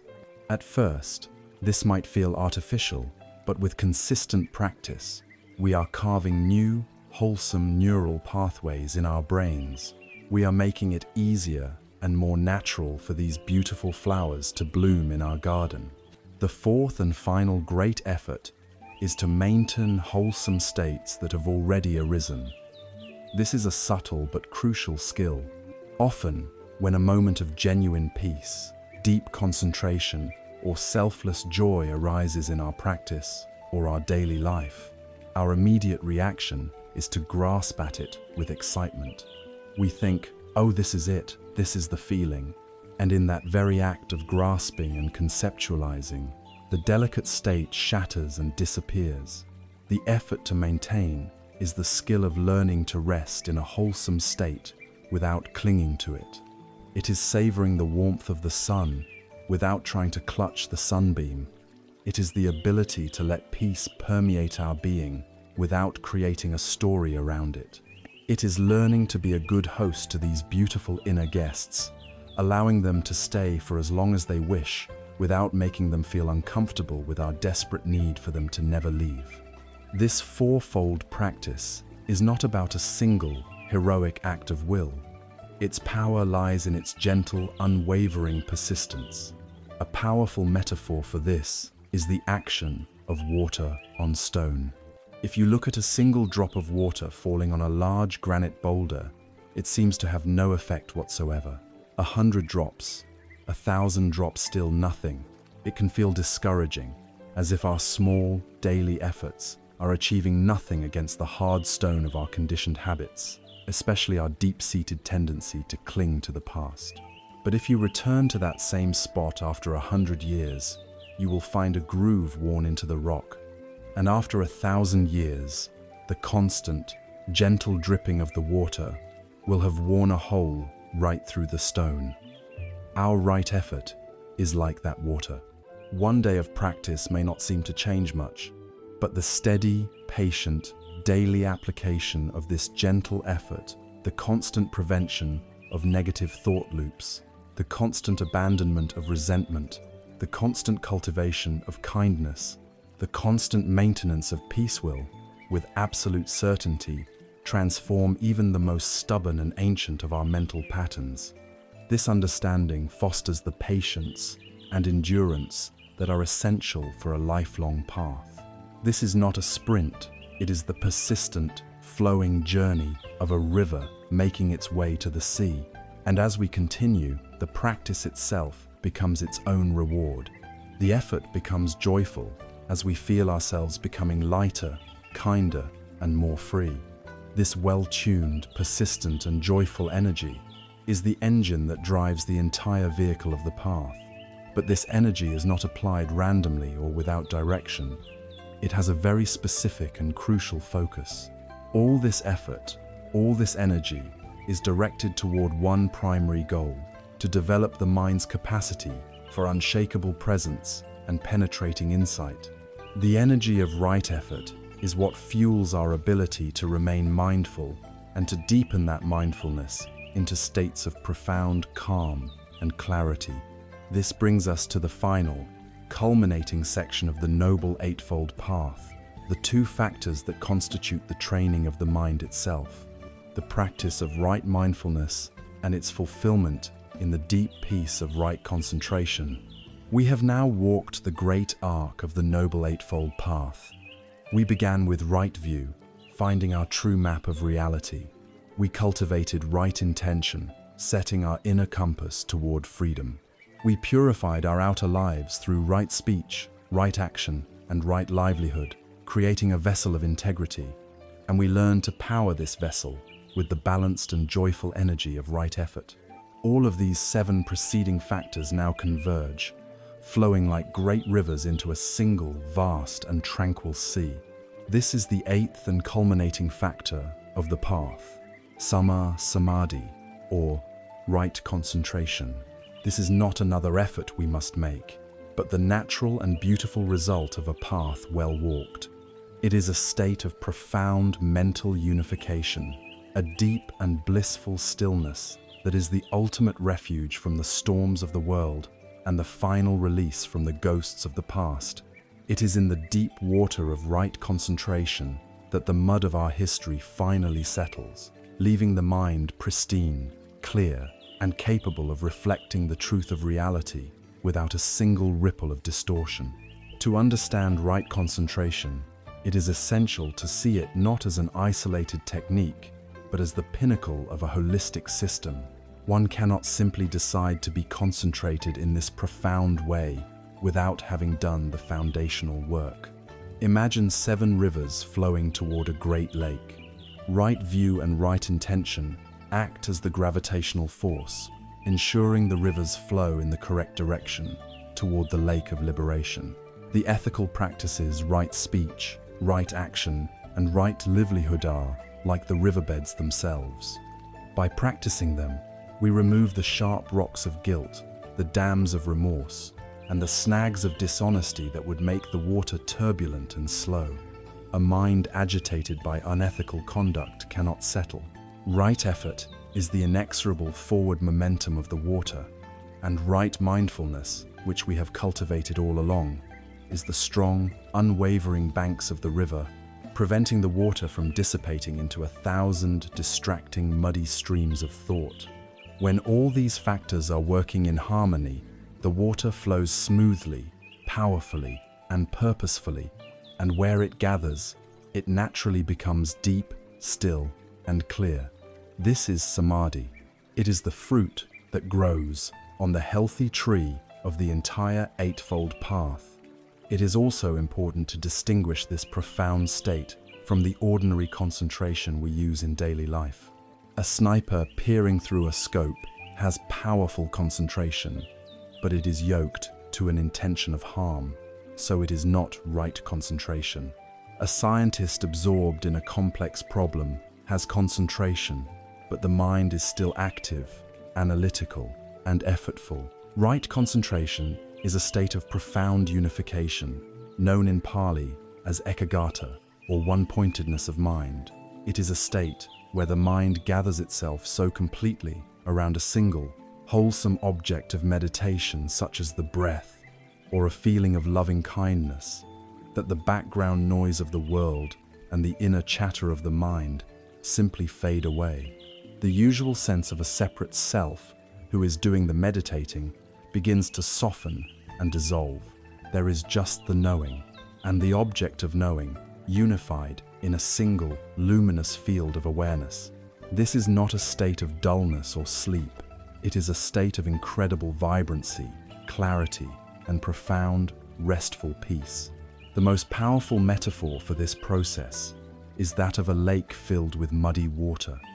Our ordinary mind is like this lake. The 8 worldly winds of pleasure and pain, gain and loss, praise and blame, are constantly blowing across its surface, creating waves of desire and aversion. And the silt and mud lying at the bottom of the lake are all our latent tendencies, our past traumas, our regrets, our sorrows. As long as the winds are blowing, the water remains turbulent and murky. The mud is constantly stirred up, clouding our perception. We cannot see the bottom of the lake, nor can we see a clear reflection of the sky above.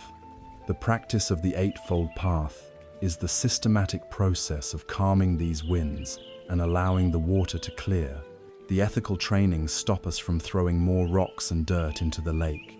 The practice of right effort is like building a great windbreak around the shore, reducing the power of the winds to disturb the surface.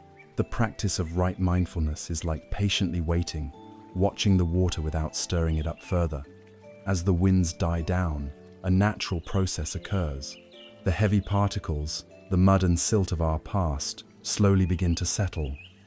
They are not destroyed or forcibly removed. They simply drift down to the bottom, where they can rest. The water becomes progressively clearer and more still. Right concentration is the state of the lake when the winds have ceased completely and all the mud has settled. The water is now perfectly tranquil and transparent. The surface is like a flawless mirror, and for the first time, it can reflect the sky, the moon, and the stars exactly as they are, without the slightest distortion. This is the mind of samadhi. In this state, the past has lost all its power to disturb us. The regrets, the sorrows, the resentments, they are all just silt lying peacefully on the floor of the lake. We can see them if we look, but they no longer have the power to cloud the crystal clarity of the present moment. This mind is the ultimate safe harbor, the true refuge. As the mind becomes purified and unified in this way, secluded from the agitations of worldly desire and ill will, the Buddha discovered that a new kind of happiness arises, a happiness that is independent of external conditions. This is the experience of piti, a joyful, energetic rapture, and sukha, a deep and blissful sense of well-being. These are the first stages of the deep meditative absorptions known as the jhanas. This discovery is a cornerstone of the path to liberation. It reveals that there is a source of profound joy and contentment available within us at all times, a happiness far more stable, reliable, and deeply satisfying than anything we can gain from fleeting sensory pleasures. This inner wellspring of bliss becomes the ultimate antidote to our attachments. Why would we long for the memory of some past pleasure, which is just a faint echo, when we have direct access to a fountain of living joy within our own centered mind? Why would we desperately chase future gains, when we can cultivate a wealth of inner peace that no one can ever take away? This experience naturally fosters the intention of renunciation, making the act of letting go feel not like a loss, but like trading a handful of pebbles for a mountain of gold. This sublime state of calm, blissful, unified concentration, however, is not the final goal of the path. It is the preparation for the final goal. It is the creation of the perfect inner laboratory for the arising of the deepest wisdom.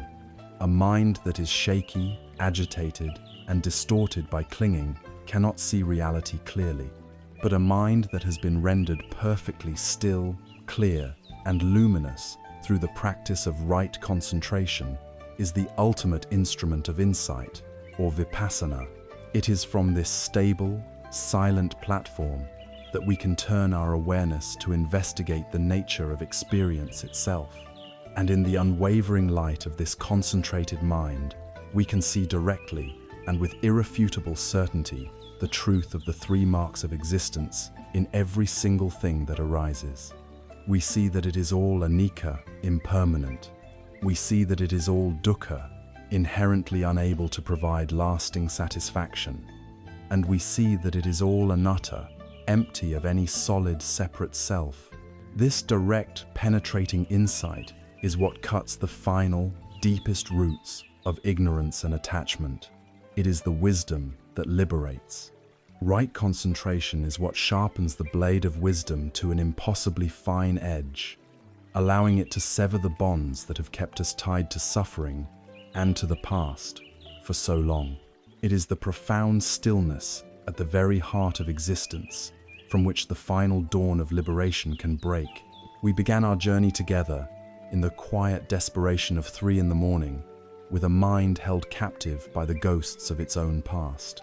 We were prisoners in a jail of our own making, pacing the floors of regret and resentment, the sentence being a life half-lived. From that place of suffering, we embarked on a profound exploration.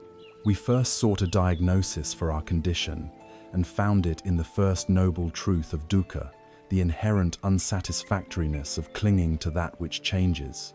We then examined the very nature of the prison itself, discovering that its walls were made not of solid stone, but of the ever-shifting sands of Anicca, impermanence, and that the prisoner, the solid self we sought to defend, was itself a phantom, a flowing process of Anatta, no self. With this liberating view, we were given the tools for our escape. We learned to light the lamp of mindfulness to see our way in the dark. We discovered the boundless, healing warmth of the four divine abodes: loving kindness, compassion, joy, and equanimity to mend our hearts and steady our nerves. And finally, we were given a complete map for the journey to freedom, the Noble Eightfold Path, a guide to living a life of wisdom, integrity, and profound peace. The core message of this entire journey is a simple yet revolutionary one. Letting go of the past is not a single forceful act of will. It is not about forgetting, nor is it about suppressing. It is the natural and effortless result of seeing clearly. When you see, with the penetrating light of your own wisdom, that the past is nothing more than a collection of finished moments, a series of thoughts that are no longer happening, the compulsion to cling to it simply dissolves. The struggle ceases because the illusion that fueled the struggle has been exposed. Peace, we discover, is not a distant destination we arrive at after our life is finally perfect and all our problems are solved. It is not found in another place, another time, or another circumstance. It is a quality of presence, a state of being that we can cultivate right here, right now, in the midst of our beautiful, messy, imperfect lives. The deep sleep and the clear mind that we so desperately seek are not prizes to be won, but the natural consequences of a mind that has learned to come home to the only moment it ever truly has, this one. And so, we leave you here, at the beginning. This vast, ancient, and life-altering wisdom does not belong to a book, a statue, or a distant land. It belongs to you. The tools for your own liberation are already in your possession. Your own breath is the anchor that can hold you steady in any storm. Your own heart is the wellspring of a compassion deep enough to heal any wound. Your own mind is the laboratory where the most profound truths of existence can be discovered. You do not need to become someone else. You only need to become more fully, more mindfully, and more compassionately who you already are. The journey of 1,000 miles, the entire Noble Eightfold Path, does not begin with a grand gesture. It begins with a single, conscious breath. It begins in the quiet decision to meet this moment with awareness and with kindness. The journey does not start tomorrow or next week or after you have finally figured everything out. It starts now, with this breath, and then with this one.